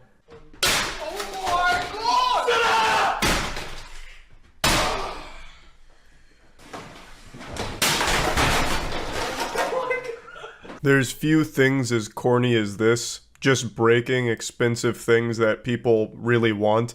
Especially in this context where it's kind of just spitting in the face of his fans who thought they had a chance at winning some PS5s. I sent it all to CoffeeZilla right before going live, so a couple hours before. And CoffeeZilla started researching it, and he made this video, he did the interview. It has been so entertaining to see, so now I'm excited to watch the video. I did see that he shouted me out in the comments here for tipping him off, and I got butterflies in my stomach. To be to something like this before CoffeeZilla is crazy. So, happy to help. I also did a ton of research on it. I went deep into the weeds. One of the people behind the crypto scam is a YouTuber named Money Kicks, whose dad is worth like 2.1 billion. So, it has so many layers. It's such an interesting little rabbit hole. Advertising 10x to 100x, is that a get-rich-quick scheme? Yes or no? No. He did them so much credit there because talking to them was like hitting your head against a wall. So he'd ask them a point-blank question, and they do the standard circular talk around it forever. And no matter how many times Coffee would be like, yes or no, they'd still just go into their spiel about shit that is completely irrelevant to whatever they're saying. It was frustrating, but still overall entertaining.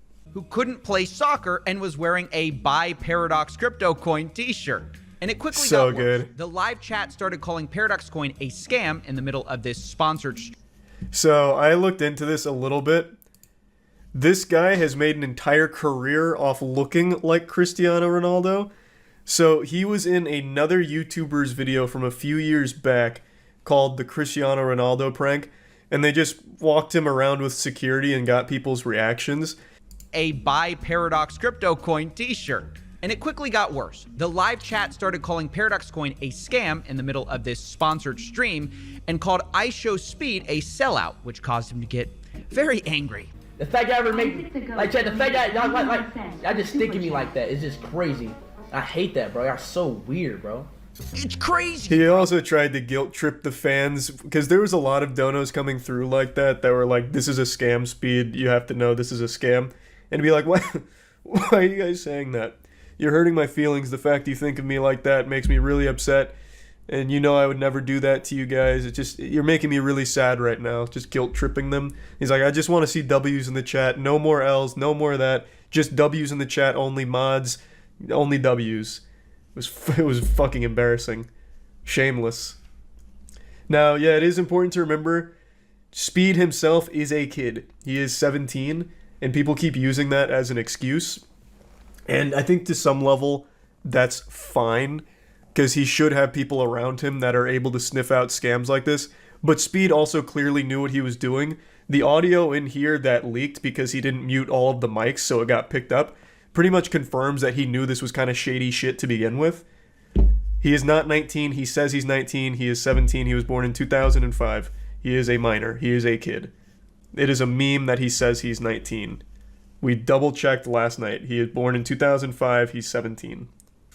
But his team around him is clearly not actually looking out for him, for allowing him to do shit like this and be used. I'd like to come in here and further clarify that I'm not saying everything that happened is excusable because he's a kid. He still, of course, bears the responsibility and at the end of the day has the final say in what he does and what he promotes. So he should be doing at least the bare minimum to have an understanding of what's going on and what he's actually promoting. Because even during the stream, he couldn't even remember the name of the company like twice. Which, of course, made the chat turn against him, saying things like sellout and I show scammer. So I do absolutely think that he needs to pay more attention to this kind of shit. And he also needs people around him on his team that are old enough to rent a car and actually have experience in life that can look at things like this, go through it, and then decide if it's legitimate or not, and then relay that information to him. Because right now, it doesn't seem like he has that team. From the look of things, he's got a bunch of people around him that just care about money, like Mr. Krabs here. So it leads to absolute catastrophes like this. And I do think that at the end of the day, Speed did get used here. He was exploited by this shady, shitty crypto company to shill their dog shit. But that doesn't mean that Speed is blameless in this situation here, even though he is a kid. And that is the fact that all these teenagers and kids called this guy out. I mean, just think about it. The target of most crypto scams is gullible people. And who's more gullible than kids and teenagers? So when those people see right through your scam... You know who's more gullible than kids and teenagers is adults who think they're early. I would wager the most gullible people on the planet are like the mid-20s people on the cusp of what they think is new technology or anything that will make them money. I think those are the most gullible people. You see that all the time from the crypto community. Hey, can someone recover my NFTs? I clicked on a link in my emails talking about minting new boof tokens. And now all of a sudden my whole NFT collection's gone. I think I got fished. Any help? Like, you never hear the end of that shit. I think they are much more gullible than kids. 100%. The only problem is he forgot to fully mute the mic. So what do I do now? Oh, they're spending LCM. Now, before we get to the rest of this audio of Speed exposing the scam, let's talk about Paradox Coin, the thing he's promoting. How do we know this is a scam anyways? Well, I checked out their website to learn more, where they call themselves Future of Gaming. To answer that question, how do we know this is a scam in the first place? I think every crypto project should be guilty until proven innocent.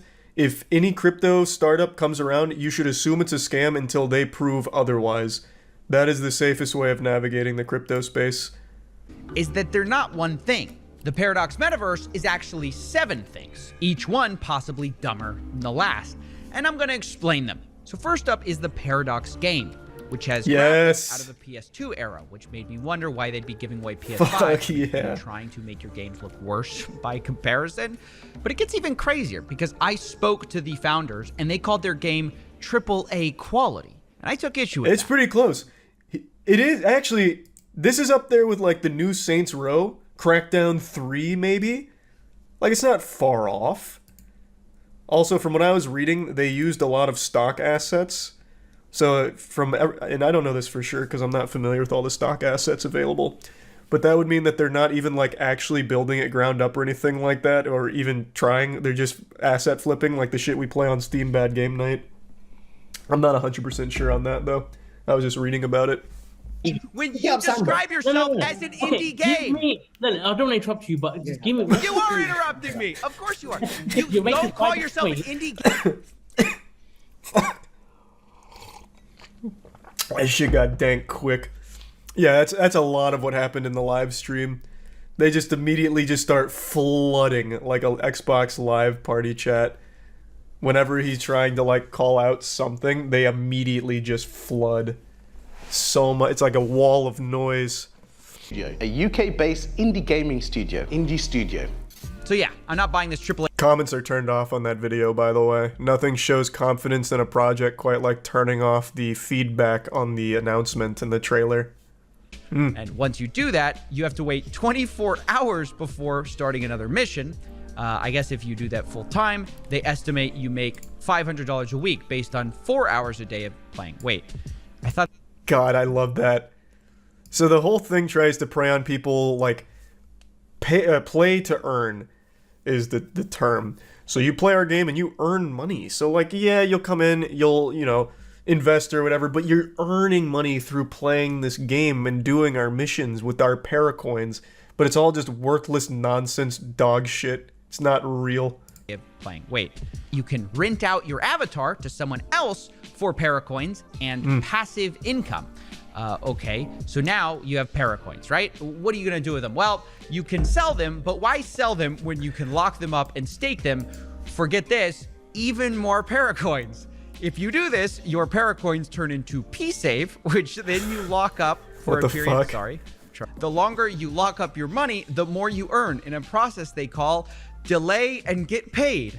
Sure, I guess. Now, if you want to understand how this entire staking process works, their flowchart. That's a head scratcher. Even more confused. Here it is. And instead of explaining it, I'm going to label all of this Ponzi nonsense. This. Well, let's not write it off too quickly. Let me take a peek here at the old flowchart. Staking process. Para used for P-Save. Para distributed. Para used in purchase for the staking protocol. Staking pool, which goes into the initial stake withdrawing from pool and getting rewarded with paracoins. And now your stake is complete. Easy. But now staking pool and the funds dip below 50. A conditional mint comes in. And then what the fuck? It's all simple, honestly. There's 7 more. So if you're not a gamer, they also give you other schemes you can get involved in. For example, there's the Paradox DAO, where you can stake PDAO coins to earn up to 10% a year in returns. And if that's not your thing, you can try the Paradox Pad, where they promise so many options to 100x multiples if you invest. Okay. They made a bet here with CoffeeZilla, where they said they would change their name to CoffeeZilla if Paradox Meta didn't open to 20 to 30 bucks, and it opened to 10 cents. Here.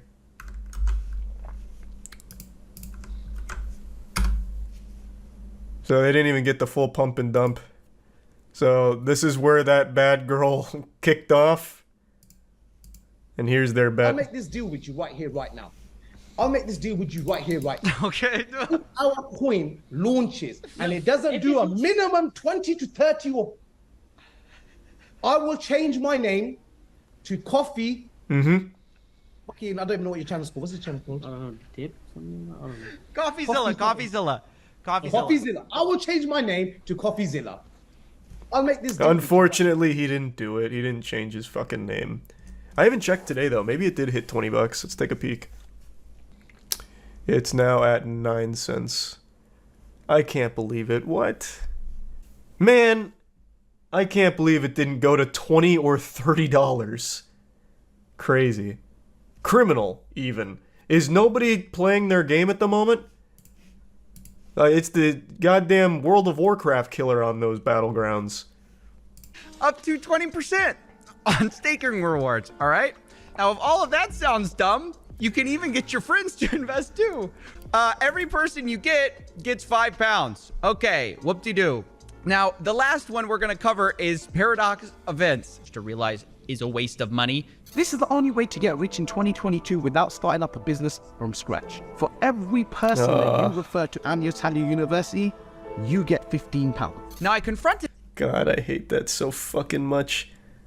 That it's one of my biggest gripes, those guru programs. And people, for some reason, buy in and then fight tooth and nail for them. You just train your own little warriors, your own little cult. No, I think saying that this is the only way you're going to get rich is wrong. People don't get rich on affiliate programs? People don't make a living. It's not the No. You say I found the only way to get rich. But also no. Knowledge. I would be so curious if there is anyone that has ever got rich from affiliate programs. I would be shocked. Like, not obviously at the top level, affiliate programs are great for the gurus. They make millions. I'm talking like a normal, just random person. Yes, I am a career affiliate promoter. I bring people to this goober's university for money. And now I own 5 Ferraris in this garage. I'm doing a bit of businesses. We've done, alhamdulillah, we've done all right. Very good. We're just celebrating life in the sense, life is step by step, you know. Thank 100%, God, 100%. Wait, how's Money Kicks talking about life is step by step? You don't understand, What was Coffee. your step one? Being the son of a billionaire? What? You what don't was your get it. step You just two? don't get like it. At that point, is he just talking to people like, hey, have you tried step 1 yet? Now, this is the whole crew based. Yeah, he was just, again, born rich. Dad's a billionaire. Yeah, the video he's showing is this one as well. So Money Kicks posted this right before the speed stream. Oh my god, he took it down. Okay, unlucky. Okay, I guess I should have saved it. It was spending a day with a crypto billionaire and I show speed. That was the clip that he got it from. But it was a rough video. It was rough. So that's just what it sounds like to me, and apparently to a lot of children and teenagers. So I think it's probably gonna flop. But now that you understand what Paradox is, it's time to go back to I Show Speed, trying to keep his chat from figuring out what's going on. Oh yeah. All right, so look, it's cool now. Relax. Yo, relax. Why listen to the chat? You see no more scams. Trust me. The microphone. I know. I'm just trying to make. No. Bro, you know what I'm doing, bro. Oof. I'm not gonna say that, but then it's gonna be obvious, bro. Yeah, I think it's a little too late for that. Stop spamming. I'm not a scammer, bro. Why they keep spamming? I'm not a scammer, dog. I made a little mistake, you know, that I wish I never did, but I'm not a scammer, bro. Now, at the very least, Speed apologized in the very next stream and looks like he cut ties with everything. So, this was pre-sale. They didn't go live on that day, I don't think. I think they went live yesterday. So, hopefully, no one in his audience lost any money on it. But what an absolutely reputational nuke he took there. Fucking bit a fat L, unfortunately. No one decided to do any level of thinking about that partnership there. But yeah, this Ronaldo impersonator moment was so special. It was so fucking good. They bring in the Ronaldo impersonator, play it off like the real Ronaldo, so they hyped it up for a long time. They're like, if we get enough Paradox Metaverse to the moon in the chat, we'll bring out something special. Go follow the Twitter, here's the Twitter, go follow it. And they got 2,000 followers. They're like, oh fuck, that just unlocked it. Turn around, Speed, close your eyes. We got a special surprise for you. Guess in the chat who it's gonna be. And then Paradox Metaverse to the moon. And they bring out fake Ronaldo. They bring out Chris Orlando here. And they all play it off like it's the real Ronaldo. And almost immediately in the chat, people are like, what the fuck? That's not Ronaldo. It was quite an obvious joke. Not to everybody, though. In fact, if you go on Twitter right now, Speed posted a picture with the impersonator. There are still so many of his fans that think he met the real Ronaldo, and they were reflecting on this stream, and like, it was great to see Ronaldo socialize with you like that, and he knows who you are because he did one of Speed's things, and like, holy shit, Ronaldo actually knows who you are. So there are a lot of them that really believed it was the real deal. They were trolling. You like to think that, but I just don't believe it. You have to remember, a lot of his audience is kids as well. It's of course important to mention that during the stream they do eventually drop it and reveal it's not the real Ronaldo, it's an impersonator. It's not Cristiano Ronaldo, it's Christopher Rowland. But I think a lot of the kids only focused on the part that went viral, which was Speed's reaction to meeting Ronaldo, where he's yelling and screaming and shit and hugging him. So a lot of them still to this day believe that he actually has met Ronaldo because of this moment. Why did he destroy the PS5s? He thought it'd be comedic? I don't know. That was bad. Like, even before all the crypto shit started, they led with the PS5 stuff and he was breaking it and immediately turned chat against him. I don't know why you'd ever do that. I hate that shit. That was a trend back in like 2009 or whatever, whenever the PS3 came out. Going to GameStop, midnight release for PS3 and breaking it. And it was always so fucking douchey. And it is still douchey to this day. Why? I don't know, man. They must have thought that it was a good joke. I don't watch a ton of Speed streams, I'll be the first to admit. I am familiar with him to some level, but it's just not my cup of tea. I'm sure most of you know I'm not really big into the really loud equals entertaining stuff. And that's mainly his brand, so it's just not for me. So I don't know what the breaking PS5s was for. Maybe because it makes a loud noise or it's destructive, shocking. I don't know. The fake Ronaldo came out on TikTok and said they specifically asked him not to say a word or they wouldn't pay him.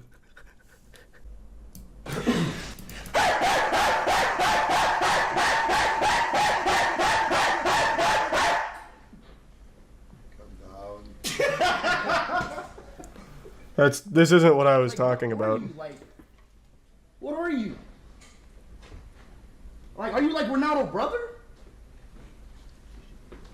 Like, chat, who is this guy? And the resub Fuzzy and Abby and Phony. Yep, that's that whole situation. Pretty well. Sports. Some people might argue the Washington Generals, which is the team that the Harlem Globetrotters always play against. They travel together and the Harlem Globetrotters always win against them because the Generals are just there to have fun with the Globetrotters in order to make a spectacle out of the whole thing. They're kind of designed to lose. But they're not the biggest joke in sports. That honor belongs to one man in particular. His name is Dillon Danis.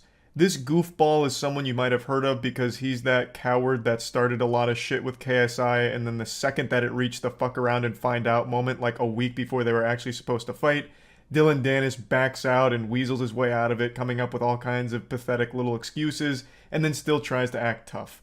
He's a washed up fighter who all he does now is just shit talk and then promote scams on Twitter. People have more respect for the flies that hover around public porta potties at a fucking music festival than they do this man and his career. And yet somehow he finds a way to sink even lower. He was recently the primary clown in CoffeeZilla's newest video, where he got used like a fleshlight by CoffeeZilla in order to prove a point that Dillon Danis will promote absolutely anything at all as long as you pay him. And it turns out you don't even really have to pay him that much, all things considered. Just giving him a pack of cigarettes will get you like a 24-hour tweet promoting whatever vile scam you want.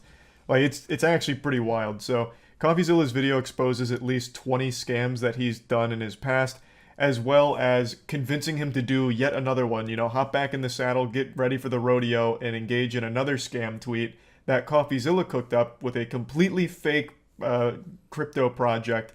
And he wanted to see how much does Dillon charge, and does he do any amount of research at all into the things that he proudly posts on his Twitter. I know Dillon Danis can't even spell research, so the answer isn't shocking. It's a no. He didn't bother looking into what CoffeeZilla was paying him to promote at all, because if he spent even 3 seconds, or even just like an iota of a thought given to the project, he would have immediately realized that it's not real and it is a scam that he's about to post proudly on his Twitter. Because CoffeeZilla laid it all out in front of him. And it's not even like it was hidden in plain sight or anything. He literally spelled it out, word for word. In a contract he sent to Dillon Danis, it even says that it's not real and you're going to be the butt of a joke. It was literally, it was just there in the contract. And it wasn't even a long contract like buried in fine print. It was like a core piece of the contract that just says, this is basically a fucking scam. And Dillon still signed it. It's baffling. So I'm getting ahead of myself here. I'm just trying to give a general breakdown of the situation. Of course, the full CoffeeZilla video is going to be linked in the description. It's fucking beautiful per usual. I'm just going to show you some clips from it. But one other thing I want to point out is the reason CoffeeZilla went after Dillon Danis is because Dillon made a whole song and dance, a big hoopla about how bad he feels for everyone that got scammed by Logan Paul's CryptoZoo. And that's what tipped everyone off to how many scams he himself has done, which led to this investigation in this video by CoffeeZilla, Oompaville, and ZachXBT. And it's a fucking amazing ride. It really is. Dillon Danis is an MMA fighter famous for two things: cage fighting and not fighting KSI. But on true. December 23rd, he decided to be famous. Also, apparently, I didn't know this until recently. He's not even famous for actually fighting. He's famous for just being a guy that, like, kind of rides Conor McGregor's dick. What's his actual fighting record? Because I said the same thing. I'm like, yeah, he actually fights. But his actual MMA record is 2-0. He has fought 2 times. Once in 2018 and once in 2019. Look at this shit. So he's not really a fighter. he's fought twice. Like, his whole claim to fame is, yeah, I'm a fucking stupid asshole. And that's it. And he won't even fight a YouTuber. 100% win rate, that is true. He is undefeated. But then again, so am I in MMA, to be fair. I am also undefeated. It's kind of meaningless when you don't have a whole lot of fights under your belt. Calling out the scammers. He writes in a tweet, damn, Logan Paul is a scumbag. Feel bad for everyone he scammed. Now, of Thanks, course, Dylan. No one's going to really disagree with this, so the likes rolled in. But what Dylan doesn't What a tell you saint. is he also What a has a saint. history of scamming people on Twitter. And what Dylan didn't know is that there was a detective watching him. That detective was not me, actually. I wish it was me. It was my buddy Zach XBT on Twitter who Whoa! said, damn, Dylan Dennis is a scumbag. Feel Hey, this is all coming full circle. You might remember Zach from the BitBoy crypto thing. He was the guy that, like, tracked all of his moonshots and, like, called out a whole bunch of shit there. So I reached back out to Zach and I said, hey, good tweet, but I want to find out how many scams exactly this guy has promoted. So Zach started digging through the garbage bin of deleted tweets, and we found out pretty quick there were a lot more. What the fuck is it? Baby Dinger? What the fuck? Baby Dinger token is the next Shiba Inu. Oh, man. If anyone has any baby dingers, you should immediately just lose the right to earn money in your life. You don't deserve it anymore. Ring dinger. Hey, let's not besmirch the good name of the ring dinger. That's as far from Web3 crypto as you get. That is literally an old man who snaps your head off. I wanted to trick Dylan into giving me the amount. The rough idea was to approach Smart. Dylan and say, hey, I created this dumb NFT project that's completely fake. How much would it cost for you to promote it? He gives me an answer and I have my price. Who looked like he would be serious about selling you an NFT collection. And that's when I thought of my buddy Oompaville. Yes. This is a guy who's actually really sweet in real life. I did know Oompaville played a big role in this here. So that is exciting. Very smart. CoffeeZilla recognized that Dylan would certainly say no, knowing for sure that it's a honeypot if it was CoffeeZilla that reached out. So he used Oompaville, whom, I mean, that looks like a well-adjusted man to me. Like, that's a trustworthy face right there. So he used him as the proxy. That's genius. We can provide all the marketing copy. Please let me know, as we're trying to launch relatively soon. That website is not a real crypto NFT platform. Nothing in this video is a crypto or real NFT, so Yeah, you cannot buy obviously, crypto. I want to for be sure. super clear, because Dylan immediately responds with, want to do a tweet? And then I love this next part. What is it? I like the order of that, you know, like, let's promote it. And then underneath it, what am I promoting? And it's at this point I realized that It's secondary. this is not only my chance to find out how much Dylan gets paid for all these scam promotions, it's also my chance to test Dylan Dennis. In fact, to do this, I basically copied almost word for word CryptoZoo's white paper, saying the following. Baby. Sour.gg may appear to solely function as an NFT collection, but it's much, much more. Sour allows users to earn sweet tokens that are openly traded via a yield that is based on the rarity of a given candy NFT. I'm going to tell you right now, Coffee, I love the attention to detail here. I think that is super smart. I'm not convinced Dylan Dennis can read. I think he might be illiterate. So he just saw words on the page and he's like, man, this is legit. All these words, they have meaning, I have no doubt. I'm in. I am confident he had no fucking clue what anything in that white paper said. But I appreciate you went the extra mile and set it up that way for it. Look out, adventurer. Now, this is a sentence which means nothing unless you lay it out by the first letter of every word. And then it spells CoffeeZilla. Oh! So, don't say I didn't warn him. And obviously, That's even way if too I smart had for warned Dylan. him, Dylan Dennis surely wouldn't promote a CryptoZoo project, right? Because he's, you know, he feels too bad for the victim. And then ETH, question mark? And at this point, I'm just a little surprised by how easy this all is. Zero due I'm not. diligence is I'm not being surprised done at all. here. We have created the weakest facade possible for an NFT scam, and he's just immediately on board. After we settled on that, he sent me payment information. I am shocked he can even get 5K for a tweet. His Twitter isn't exactly what you'd call booming. The only time he gets engagement is when people are laughing at him. Like here, let me go to his Twitter real quick. Let's see, what's his most recent tweet? Because he deleted this one, I remember that. His most recent one is, if Alexander Volkanovski beats... okay, it's a fight. I'll give one person who likes this tweet $1,500 and must be following to win. So he's actually having to do fucking... He has to farm. He has to do giveaway farming. But before that, it's literally nothing. And he got 8K likes on the farm. So even by those standards, that's pretty low. So I'm shocked that he's actually asking 5K. Though I doubt many people are actually giving it to him.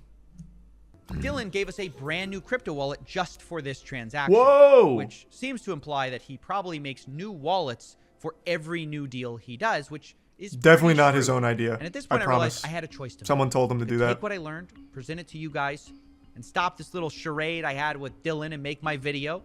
And Dylan would just keep doing this because his fans wouldn't know. Wait, Or what was that I last one? Was that Face Riders? What the fuck? Did I read that correctly? Right before Baby Dinger. And Dylan would just keep doing this. Oh, I'm writing with Faceless. Gotcha. I thought that said Face Riders. I was like, damn, another fucking wild one. Because his fans wouldn't know. Which is actually pay Dylan to post a link to our fake NFT project. But the twist would be, as soon as he posts that link, it will become a website dedicated to every scam tweet Dylan Danis has ever done. And remember that this website would be linked by Dylan Danis himself to all of his fans until he kept the tweet for certain periods of time. And to my surprise, he agreed to the terms.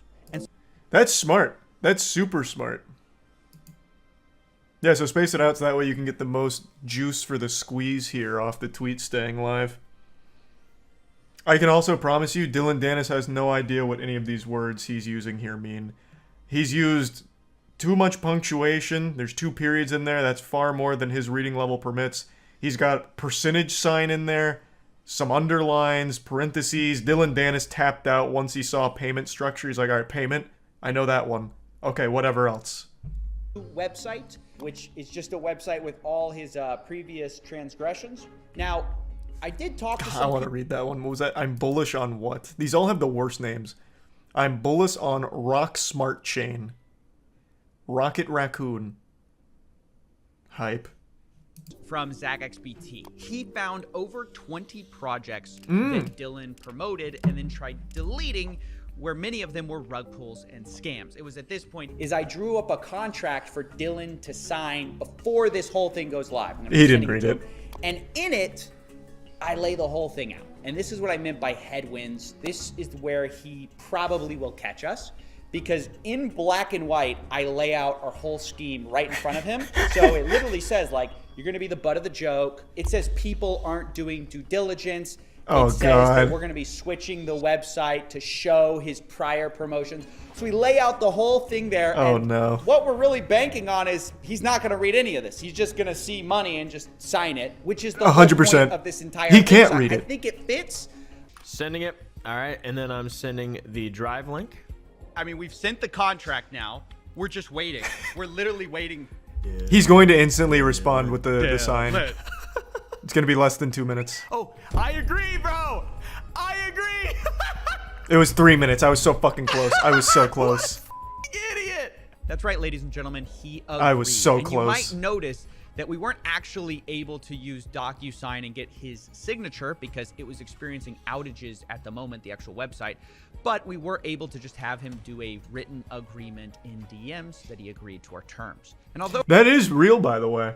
If you get in writing something like that, that is actually an enforceable thing. It's not as strong as like a full signature, but that is like actually enforceable. So, what a fucking moron. Holy shit.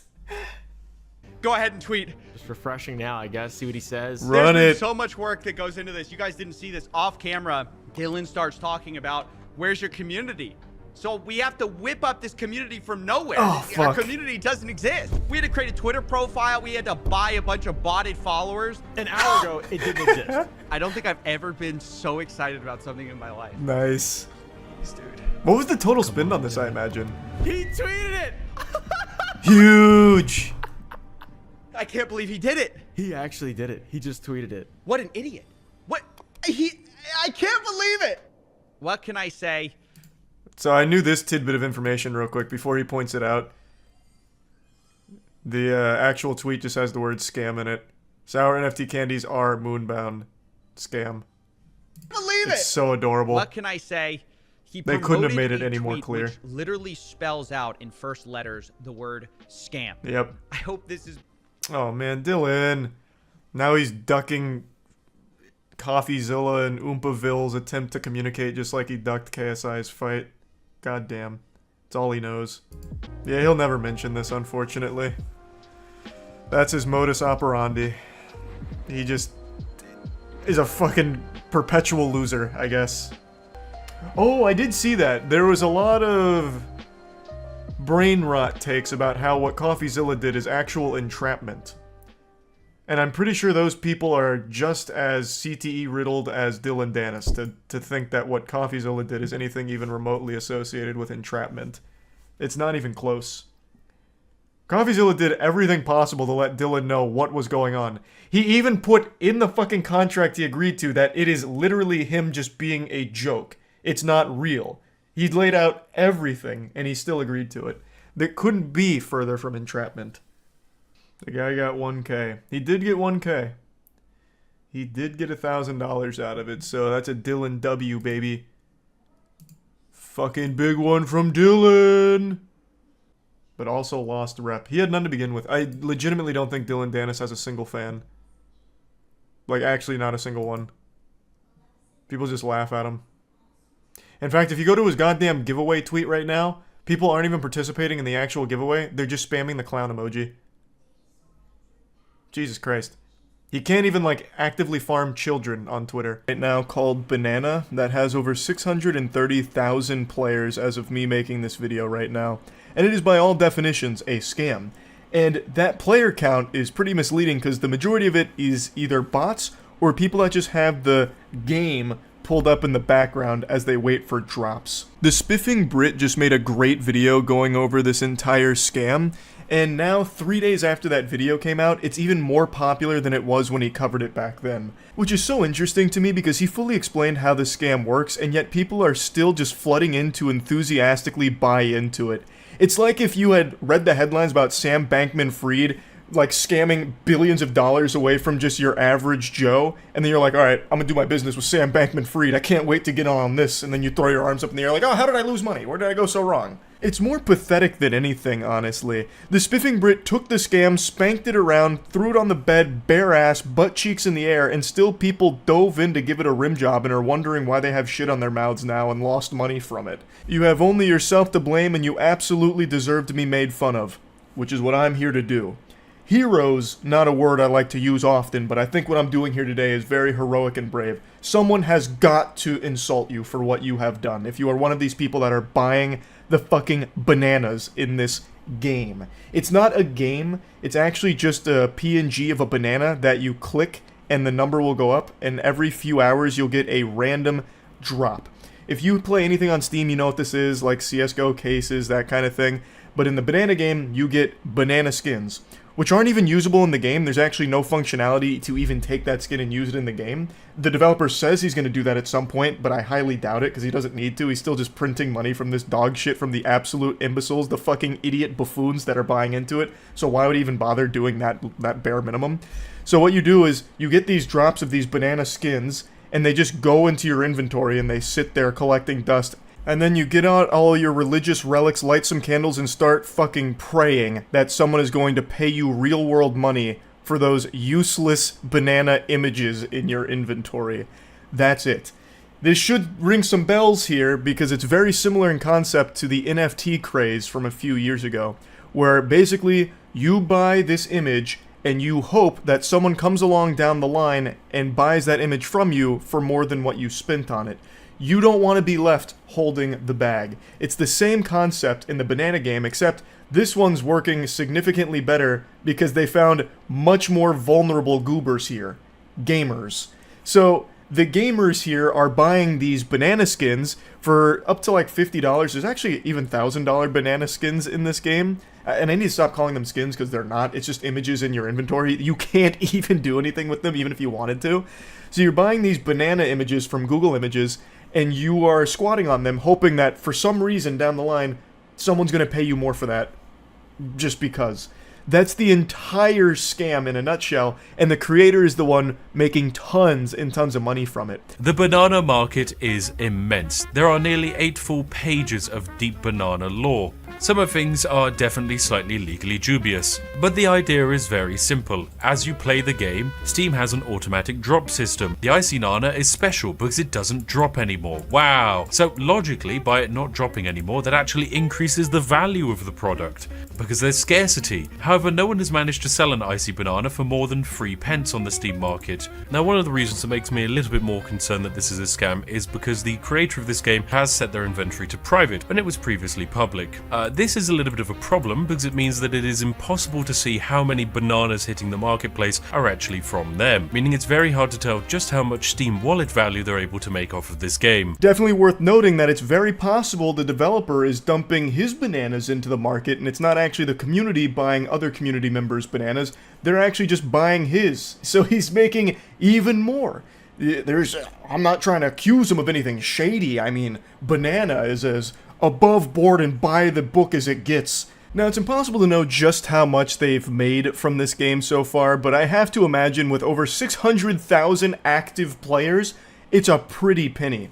And there are legitimate people, like actual living, breathing, sentient beings that are purchasing some of the expensive bananas. Like, there's this one guy on Twitter who keeps celebrating that he bought one of the special bananas for $53. I don't know if he bought it as a shit post or if he actually believes he's going to make some money off of it or not, but regardless, that is shameful. And he's not alone. There are some banana enthusiasts that I think actually believe in this for some reason.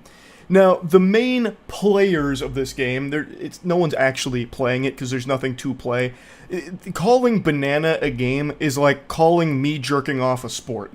Like, yeah, it's kind of a physical activity, but I don't think there's any real argument you can make for me being an athlete because I masturbate, right? Same thing with banana. It's technically a game, I suppose, but all the people that are engaging with it are doing is running it in the background, farming drops, or having bots do it, where they open many different instances of banana in order to try and get as many chances at a rare banana drop as possible, which is why the player count is so high. Everyone loves to think that they're 5 steps ahead of everyone else. They're the fucking anime protagonist. No one else had the genius scheme to conceive such a high-level mastermind idea of using an auto-clicker and virtual machines to open multiple instances of banana to get maximum banana drop potential. Everyone that's opening this godforsaken program is doing that exact same fucking thing. And I guess none of them realize that all of those rare banana drops that are going for like tens or even hundreds of dollars in some cases are unobtainable through playing the game right now. You can't get them no matter how many virtual machines you open. You could start up an entire fucking, like, crypto mining operation just for playing banana and looking for Steam drops, and you would never see one, because it's not possible to get them anymore. I just had a voice crack. This shit is so ridiculous. The only way you get those now is if you're the developer. That seems to be it. From what I can tell, there is no evidence of any normal human being outside of the developer and his close-knit group of friends having access to those rare bananas. So to all the delusional crypto bros who got burned on NFTs and are now just suffering from terminal fear of missing out and latching onto banana, you are wasting your time and you're probably losing more money on your electricity bill just setting up your stupid little operations to farm this. You cannot make money through this game just like you cannot get a date. It's just not happening. The only thing you can do, I suppose, is continue to get fucked by this weirdo developer as you're his little piggy bank to continue to exploit through this awful dog shit. I've said for a while now, people seem to want to be scammed. People go out of their way to get scammed. This is so blatant. And Spiffing Brit did an incredible video showcasing it, and yet it's more popular now than ever, and it only continues to get more popular. That's craziness. You know it's a scam, you're still buying into it. Now, I have seen a lot of discussion about how this game may be being used by other countries whose economies aren't doing so well, and I do suppose that's possible. We've seen that happen in the past with Venezuela and RuneScape, for example. Venezuela's economy wasn't doing great, and so a lot of individuals there started turning to farming gold in RuneScape to sell for money, and that became like full-time professions. But I just don't really see that being the case for this game. In RuneScape, you can make a lot of money just farming the gold in old school RuneScape. In Banana, you can't. The only banana images that are selling, mainly, are like the 3-cent ones, because that's all you can actually really get from drops from what I can tell. So the only things that have any real volume to them are the 3-cent skins, not so much like the rare skins. So to me it just seems very unlikely that something similar will happen here because it's 3-cent banana images that you're moving and not even all that often because the drops come at very long intervals. So it's not even something that you could really make a lot out of even if you had hundreds of bots running it. So I don't really see that being the case. I could be very wrong about that, but one thing I'm not wrong about is how much of a cringe loser you have to be to actually think that these are wise investments. If you are someone that is buying and selling banana Steam inventory images, you deserve to be spit on, 100%. Hey, this is just tough love right here, brother. I'm trying to get through to you. Please, open up. Let me in. This is an intervention. If you are buying and selling fucking banana images in this goddamn game, you are a loser, 100%, and you need to take a hard look in the mirror. This is just another terrible scam game. It's not even that unique in its scam. A lot of these style of games popped up during the NFT craze on Steam, and those all dwindled and died, of course, and I imagine this one will too when people start to realize that farming 3-cent banana skins is just not worth it at all. And buying $50 banana skins is certainly not worth it when no one's looking to buy them ever again. It's a fucking joke. It's a terrible, terrible joke that the creator's making a ton of money off of from people speculating on the market of banana images in a Steam inventory. So yeah, I just had to talk about this because it's so fucking interesting that it's only growing in popularity even after being fully exposed for the scam that it is.